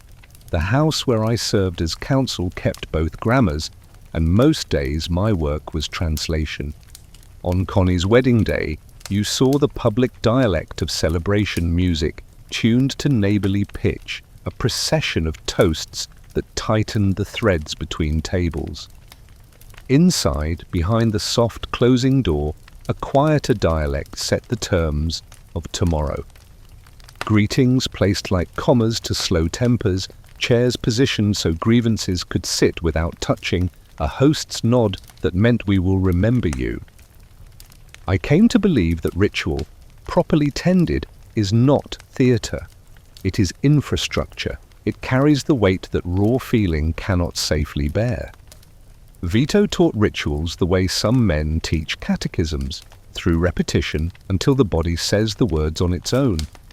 Remove your hat when you enter. It tells the room you have left weather outside. Sit where sightlines are kind. It tells the nervous their dignity is accounted for. Fold a letter neatly. It tells the recipient the future is not in a hurry. The office had its liturgy, a clean desk, paper aligned to the edge, the Genko letterhead placed not to impress but to reassure. Even the cat, whenever it deigned to attend, performed a small ceremony of peace curling into a silence that reminded visitors the world contained gentler verbs than demand. Rituals protect meaning from momentum. A man arrives inflated by his own urgency. The room slows him with coffee set deliberately on a coaster, with the host's "take your time," which carries more authority than a command would. We spoke in verbs that refused to rush, consider, arrange, repair, confirm. I learned to draft letters that honored this cadence, short sentences that ended with nouns you can touch. Agreement, Timetable, acknowledgement, travelled better than speeches that promised fireworks and delivered ash. A city learns, after enough fraud, to trust the tone of a document more than its vocabulary. The calendar, too, was ritual. Sundays belonged to kitchens and laughter. No phone, however insistent, was allowed to edit a family meal. Joy must not pay tax to business, Vito would say, and the rule held because it was practiced, not because it was framed. Holidays were the school where children learned that adults could disagree without raising the cost of the day. It mattered that they learned this in rooms that smelled like bread rather than strategy.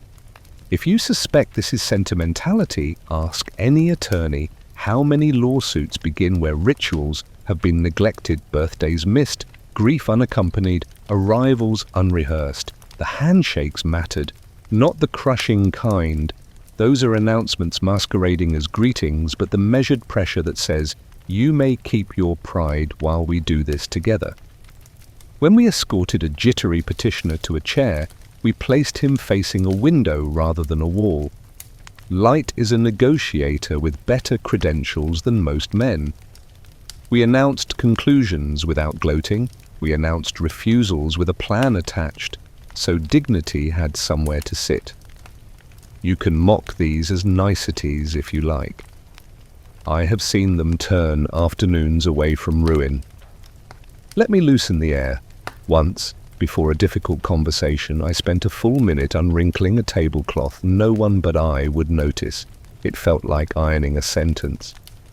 Another time, I rehearsed the angle at which to set a saucer so a visitor wouldn't dribble coffee onto his worry.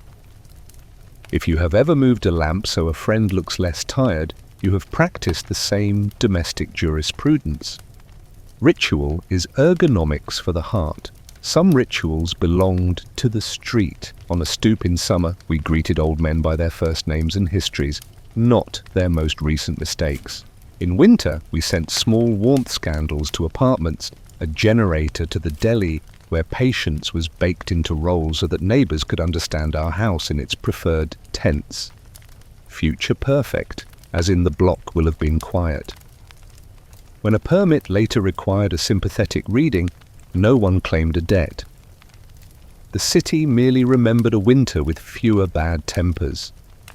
Memory is ritual stretched across seasons. There is a ritual people invoke without understanding it, the door that closes. Outsiders read it as secrecy. We treated it as consent. A closed door asked the room to behave as if witnesses were present, which is the only way privacy deserves to exist. I watched Vito close doors softly, the way a librarian closes a book she will return to, and I learned to time advice by that sound. A slammed door makes enemies, a soft door makes minutes. Michael, when the time came for him to stand where his father had, honored the hinge. He learned that leadership is not only decisions, it is the way a room is prepared to receive them. Ceremony also corrected scale. When a singer's career needed freeing from a contract held too tightly, we did not storm. We visited with omens of respect letters on proper stationery, schedules kept with almost fussy punctuality, the insistence that the band leader leave the room with a story he could repeat without shrinking. Ritual gave him a decent version of himself to carry into tomorrow. The popular imagination prefers thunder to choreography. I learned to prefer outcomes that look good in daylight. Rituals can ossify, that is their flaw, when they are unexamined. We had to groom them like vines, pruning what had grown heavy, training what needed shape. Kay's daylight was the gardener's eye. "Explain it so it sounds right at my table," she would say. Any rule that required euphemism failed the K test. We discarded or revised it. Some Sundays, walking through parks, she would pause at a posted notice and read it aloud as if it were poetry that could be improved. "There should be more benches," she added once. I rewrote a policy the next morning to include a pause where men could sit.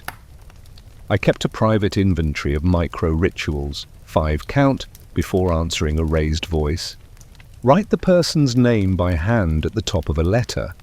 Bring water to the table before news, good or bad.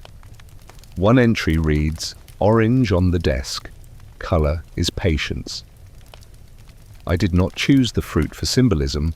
I chose it because a room's nerves settle when it looks a little like a kitchen. The law and kitchens are natural allies. Both are trying to prevent hunger of different kinds.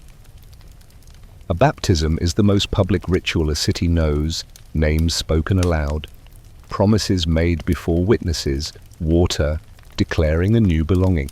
What I learned, watching from a respectful distance where faith was being practiced, is that rituals braid our private forecasts to the public calendar. They say, we believe this child will be kept, and then they ask the neighborhood to participate in making that sentence true. In our house, we copied the grammar, if not the liturgy. We promised aloud, we set witnesses, we made the keeping of a promise a thing others could help with. A ritual that does not invite help is only choreography. Let me soften again with something unheroic. I once spilled sauce on a new tie just before a meeting and had to borrow a narrower one from a drawer that held relics of slimmer years. I wore it sheepishly, and the man across from me, who had arrived with fury rehearsed, smiled despite himself. The anger lost a degree, then another, like soup cooling to edible. If you have ever broken the tension in a room by admitting to your own clumsiness, you know how ritual's cousin, humor does relief's work. Not all ceremonies saved us. There were nights when the bow on a gift could not sweeten what the hour demanded, when the city refused to let gentleness write the last line. Rituals, in those moments, did a humbler job. They prevented escalation. They kept words short. They prevented someone from slamming the door that history would prefer to remember as having closed softly. Vito's most austere lesson, one I wrote on an index card and kept behind my driver's license, reads, when you cannot be kind, be proportionate. Proportion is ritual's backbone. And yet, we still wonder whether rituals are guardians or disguises, whether they protect the best in us or merely decorate the unavoidable. Does the soft closing door keep the household decent, or does it shelter decisions that would blush in open air? I do not pretend to have perfected the balance. I only know that when our habits were tender and our language measured, we made fewer apologies and the neighborhood slept more easily. That is not absolution, it is arithmetic. I will end with a small ceremony of my own. Late afternoon, the office rinsed in the amber that makes paper look forgiving. I align two letters so their edges agree, set a bowl of fruit a little off-center to make the room feel human, and straighten the chair that always tries to wobble. The door will close because private work is best done without drafts. But if you were to open it half an inch, you would hear nothing theatrical, only the quiet arrangements by which a house asks tomorrow to arrive already at peace. Fate likes to be mistaken for planning. If you chart Michael's arc on a calendar, it will look like a sequence of appointments kept with exemplary punctuality. First, this conversation, then that arrangement, a letter sent, a visit made, a door that learns to close a fraction earlier than before. If you live through it as I did, you feel less the march of inevitability than the slow multiplication of duties that begin as exceptions and end as a job description. One day he was the son who folded his newspaper into a tidy rectangle. The next, he was the man whose tidy rectangles had become minutes and orders. The change was not sudden, it was disciplined. He did not charge the stage. The stage turned and he was already standing where the light fell. The morning after the hospital, the city had slept because it chose prudence over pride. Michael asked for a list. It was not the list of a crusader. It was a steward's inventory. Who owed us calls, who deserved ours, which promises were ripening, which required shade. He listened as I read names and circumstances. He asked for clarifications, not flourishes. My notes show no exclamation points, only underlines. I recognized in that underlining the hand of a man who had accepted that control is not a mood, but a schedule. Here is a detail that belongs to our shared text and to the way memory corrects itself. Michael learned to prefer decisions that carry their own silence. He did not decorate them. He did not ask rooms to admire him for having made them. When he met with a man accustomed to theatrical refusals, he used a different grammar. Short sentences that landed like chairs placed correctly, a place to sit, an offer that understood what a day requires if it is not to break. The legend says, power announces itself. The ledger shows that in Michael's custody, power often knocked, entered, and let the room keep talking in its normal voice. I could feel the curriculum of Vito's quiet lessons expressing itself through a new student's pen. Michael adopted his father's respect for temperature checking it before moving any thermostat and added something of his own. An engineer's impatience with noise. He cut redundancies. He asked me to trim our letters by a third, then by another line wherever the line was merely handsome.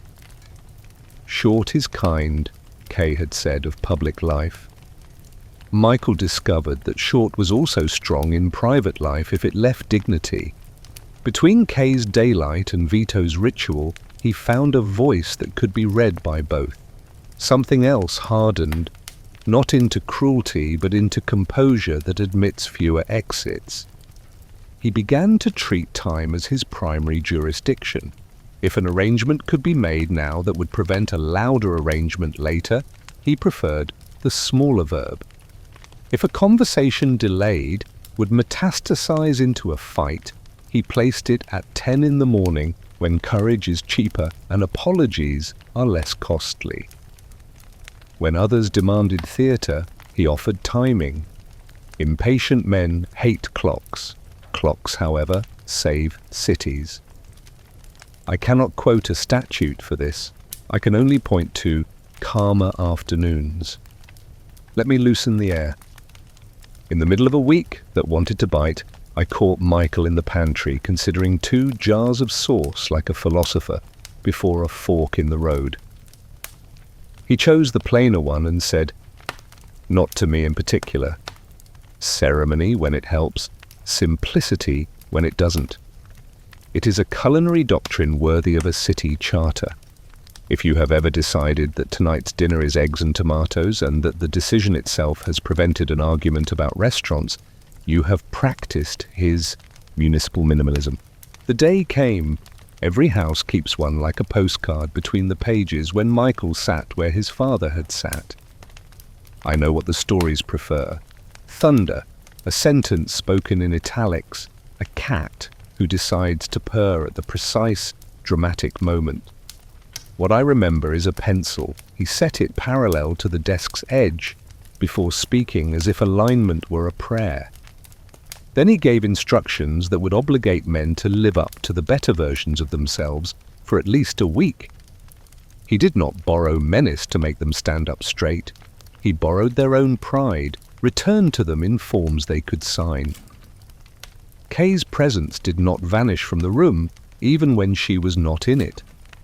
She had tutored us all in different ways to ask what a decision would look like at an ordinary table. Michael kept that test. He did not pass it always, no one does, who governs. But he preferred passing it. He instructed me more than once to find the version of a plan that could be spoken in public without euphemism. If we can't say it plain, he said, we should say something else. It was not a sermon, it was architecture. Plans that cannot stand in daylight do not stand long. He also inherited gravity's old friend, solitude. It arrived incrementally, like weather that becomes climate. People paused when he entered, not out of fear but out of choreography. Rooms learn new steps and must count them under their breath. He did not mistake that pause for prestige. He treated it as a tax he owed back in the coin of predictability. If his schedule said he would be at a desk at 9, he was there at 8:55. If a call was promised, it arrived. He taught discretion, to behave like courtesy timely, and with a memory. There is, in our novel and its living shadow, a detail that is more image than plot and still manages to carry the weight of both. A door that closes with a finality unusual in domestic architecture. I watched that door learn Michael's hand. He did not slam it. He did not relish it. He closed it as if practicing an oath. The door, like the pencil, like the trimmed letter, like the softened voice, belonged to a policy. Keep the circle of decisions small enough to protect the kitchen, and then keep the kitchen warm enough to make decisions worth protecting. Outsiders see only the last inch. A house trained in ritual sees the whole hinge. Let me ease us with an unheroic admission. On the first week of that new season, I misfiled a letter and spent 20 minutes hunting for a future that had disguised itself as a present. When I found it under my own elbow, naturally I laughed, a shade too loudly, and Michael looked up from his list. "If we cannot lose a piece of paper now and then," he said, "we are not doing enough work." Relief can be as civilizing as discipline. If you have ever tripped on your own shoelaces in front of people who trust you and found that trust unharmed, you know how grace keeps an office from ossifying. The transition did not erase Vito. It reframed him. Michael began to treat his father's methods as precedents and his father's restraint as case law. He would ask, how did he handle a man like this? And I would answer not with anecdotes, but with verbs. He postponed, he deflected, he contained, he repaired. Where repair was impossible, he made proportion, the ritual, the minimum force compatible with the next day being livable. Michael took that doctrine and cut it to his measurements.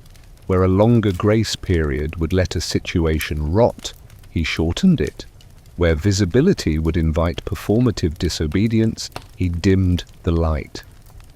I will not pretend the city applauded. Cities prefer stories with louder verbs. The inside of good governance is boring from the sidewalk, exactly as it should be.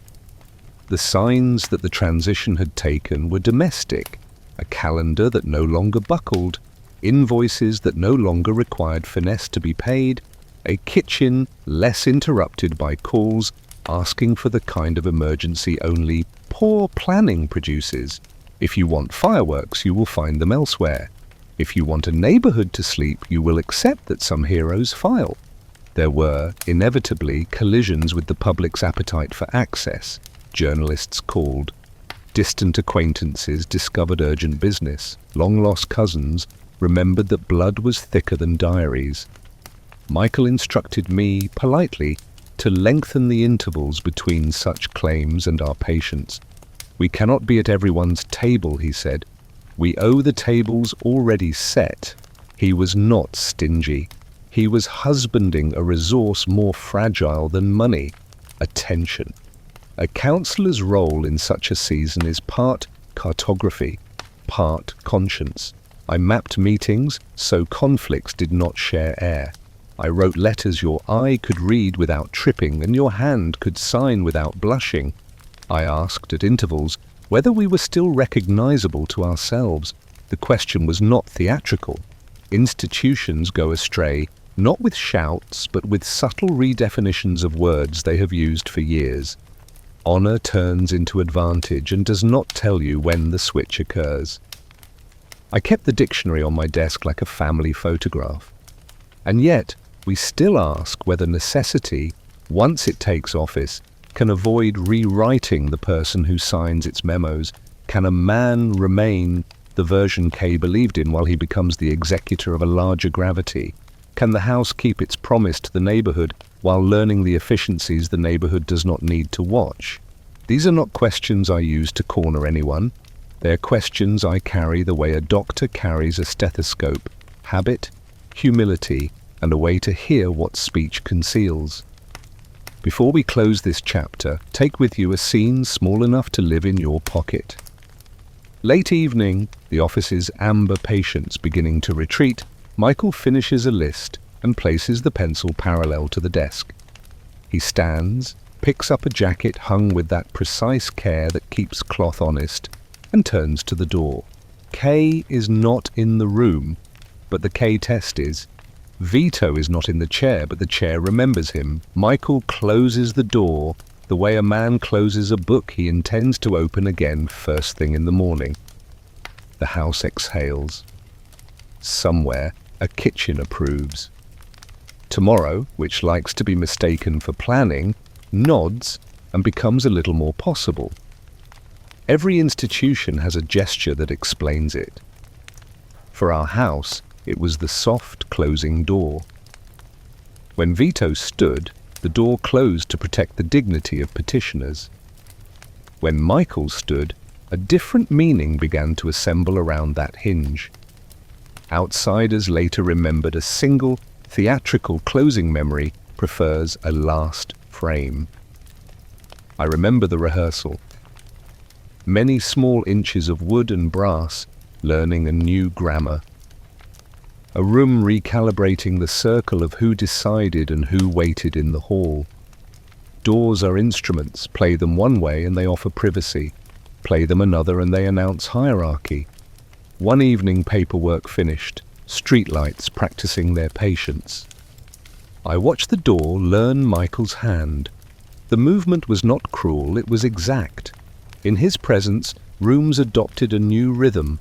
Arrivals were earlier, departures tidier, sentences shorter on their way out than in. A house will give you what you train it to give. We had trained ours to value calm under Vito. Michael trained it to value clarity. Calm protects, clarity decides. The hinge became the punctuation mark for that decision.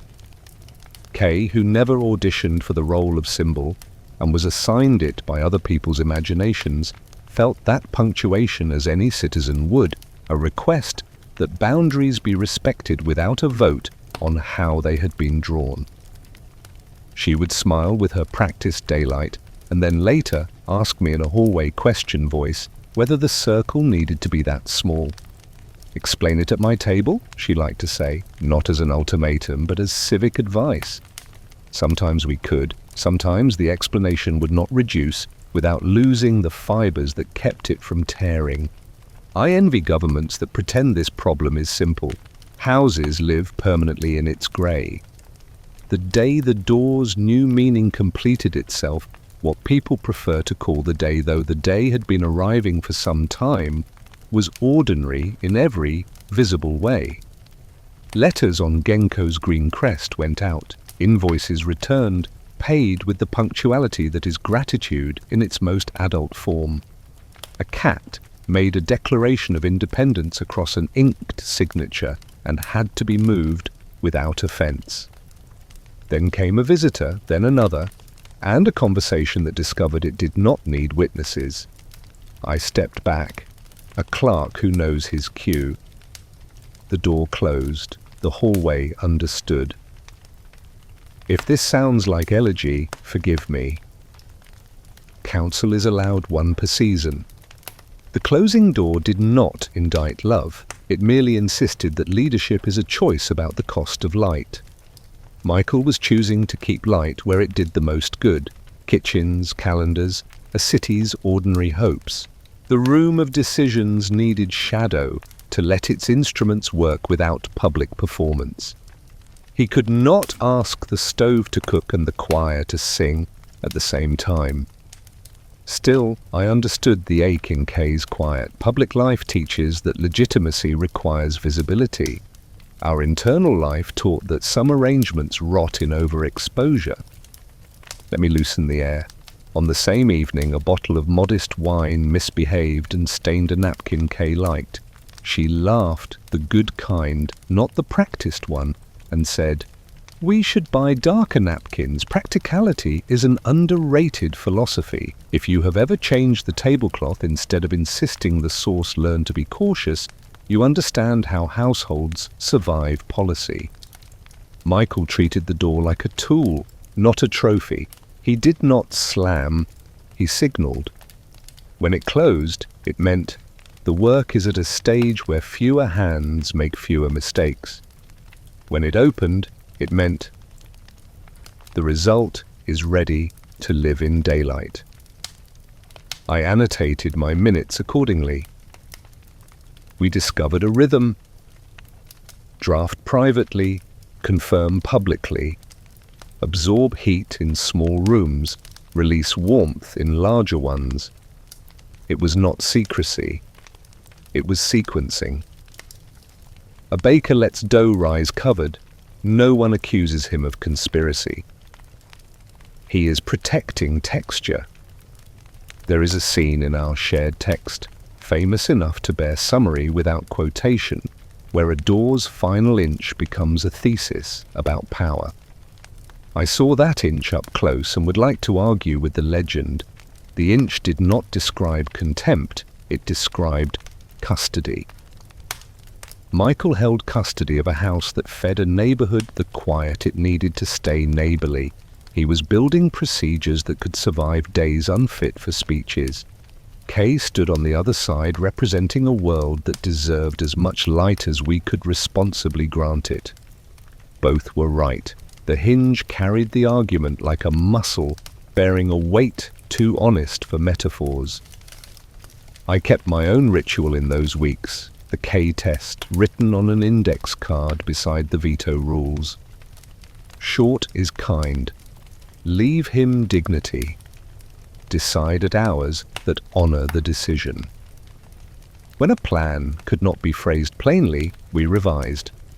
When a revision could not pass the daylight test without harming people who had played by our rules, we chose proportion instead, the smallest circle necessary, the softest closure compatible with safety. I will not pretend that satisfied everyone. Good policy, like good shoes, blisters a little while it learns your feet. There were moments of relief. A Sunday meal refused to surrender to phones. A child climbed onto a lap that did not reject him for wearing jam. Kay brought flowers that looked like brevity, set in a glass that made the table hold still. Michael, careful with glassware, poured wine with the same patience he demanded from ours.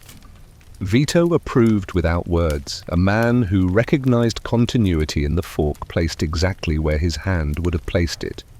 The house, despite its hinge acquiring a new definition, kept its kitchen fluent. Nothing in this chapter requires myth. Consider an unglamorous detail, appointment spacing. I began to separate difficult meetings with errands that returned the face to a neutral setting, signing routine checks, reading a letter from a grocer who had spelled our name as if it were a friend's and not a brand. The day's pulse steadied. If you have ever put laundry between two arguments and watched both improve, you know the civic value of socks. And yet what does the door cost? Authority always invoices late. A leader's intimacy with his own house tightens, even as his intimacy with the world thins. Kay paid a tax in unanswered follow-up questions.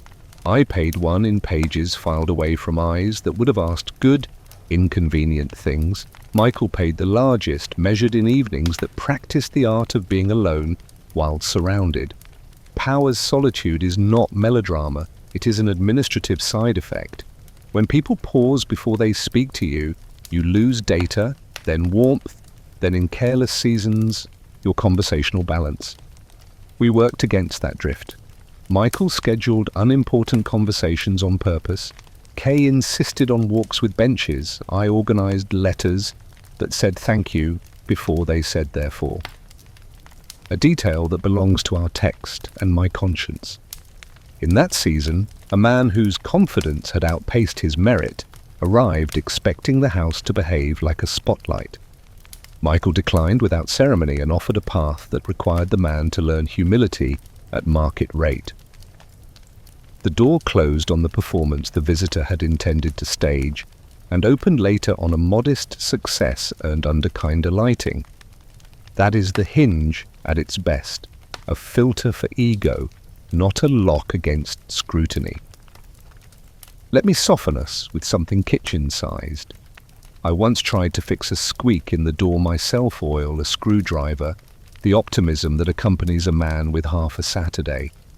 The squeak left, insulted, and returned the next morning louder, as if to remind me that some noises are warnings, not flaws.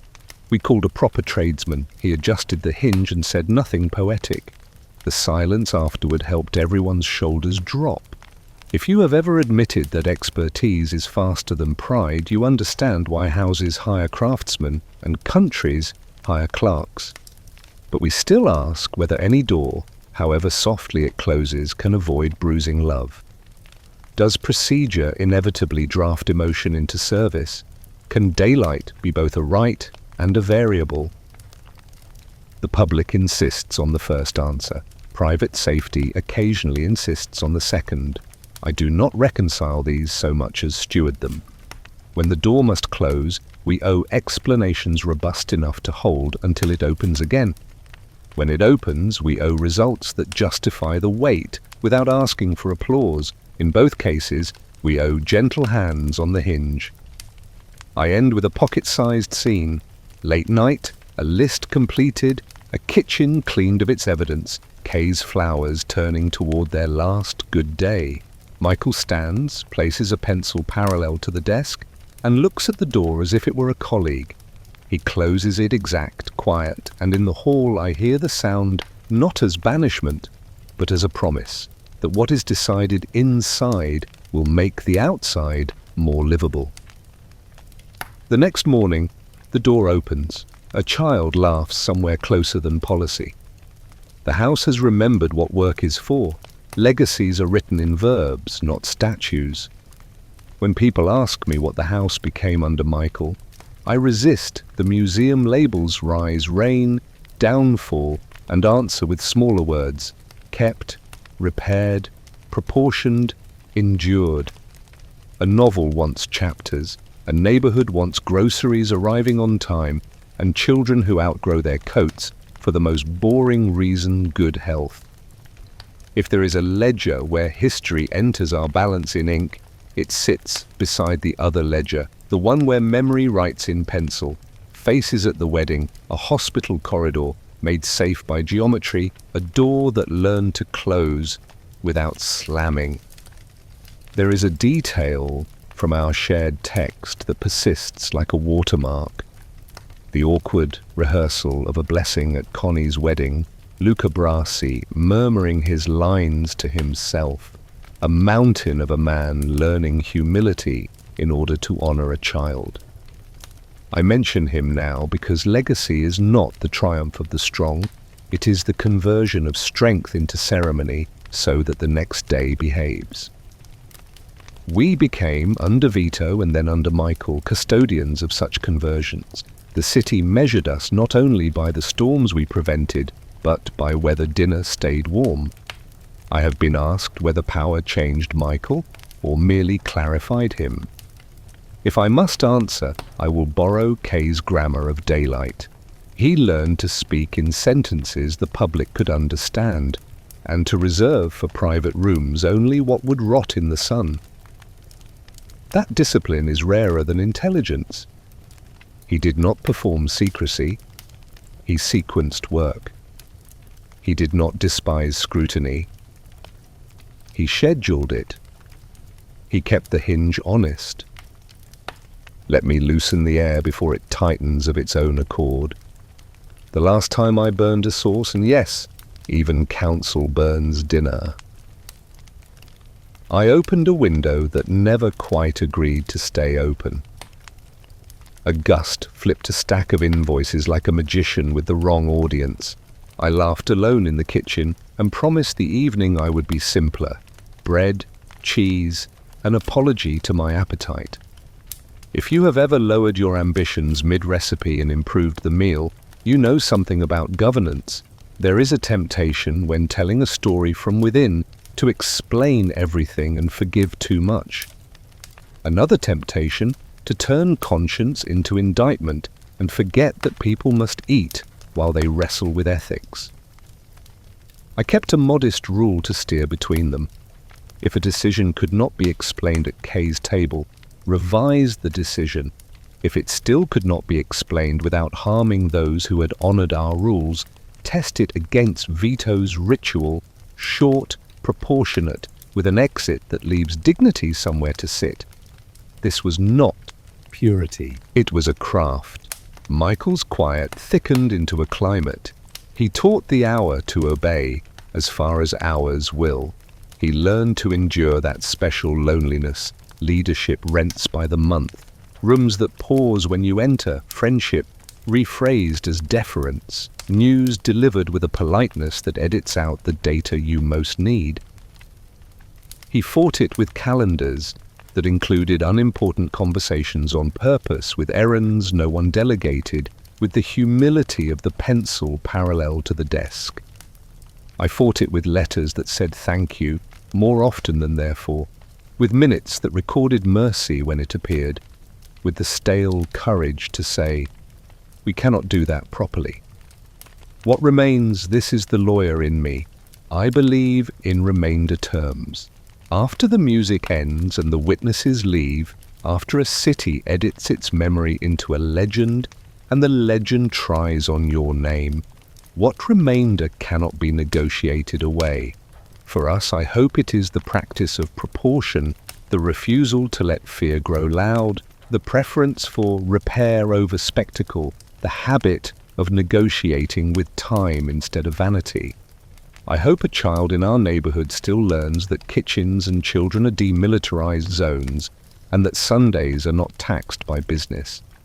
I hope someone still arranges a chair so a nervous petitioner faces a window and feels unafraid to tell the truth. Allow me one last ordinary picture. A spring afternoon smells like a sentence Vito might have edited, short, forgiving. Kay sets flowers that look like punctuation commas, not periods. Michael arrives exactly on time, which is to say, 5 minutes early. I place 2 letters on the desk, edges aligned, words trimmed to a size the day can safely swallow. We speak in the grammar we have practiced for years. Decisions first, gratitude second, lunch soon. If governance were a piece of furniture, this would be it. A table that has learned to forgive elbows. But a legacy is also a question mark we bequeath. And we still ask whether private order can serve public peace without borrowing too much shadow. Whether honor can remain currency when markets change their language. Whether a door that closes softly can keep love from bruising while it guards work that must be done. Perhaps the most honest answer is procedural. Keep the ledgers balanced, law and memory. Keep the tests active. Kay's daylight, Vito's restraint. Keep the hinge quiet and the kitchen loud with ordinary conversation. People forgive what they can eat with. I am, by habit, a clerk of endings. Here is how I file ours. First, the city. It will forget the minutes and remember the myth. This is its right. If it remembers also the quieter arithmetic, permits that did not snarl, deliveries that did not fail, children who learned that adults keep promises, then our ledger has been read fairly. Second, the house. It learned to turn strength into ceremony, ceremony into routine, routine into peace.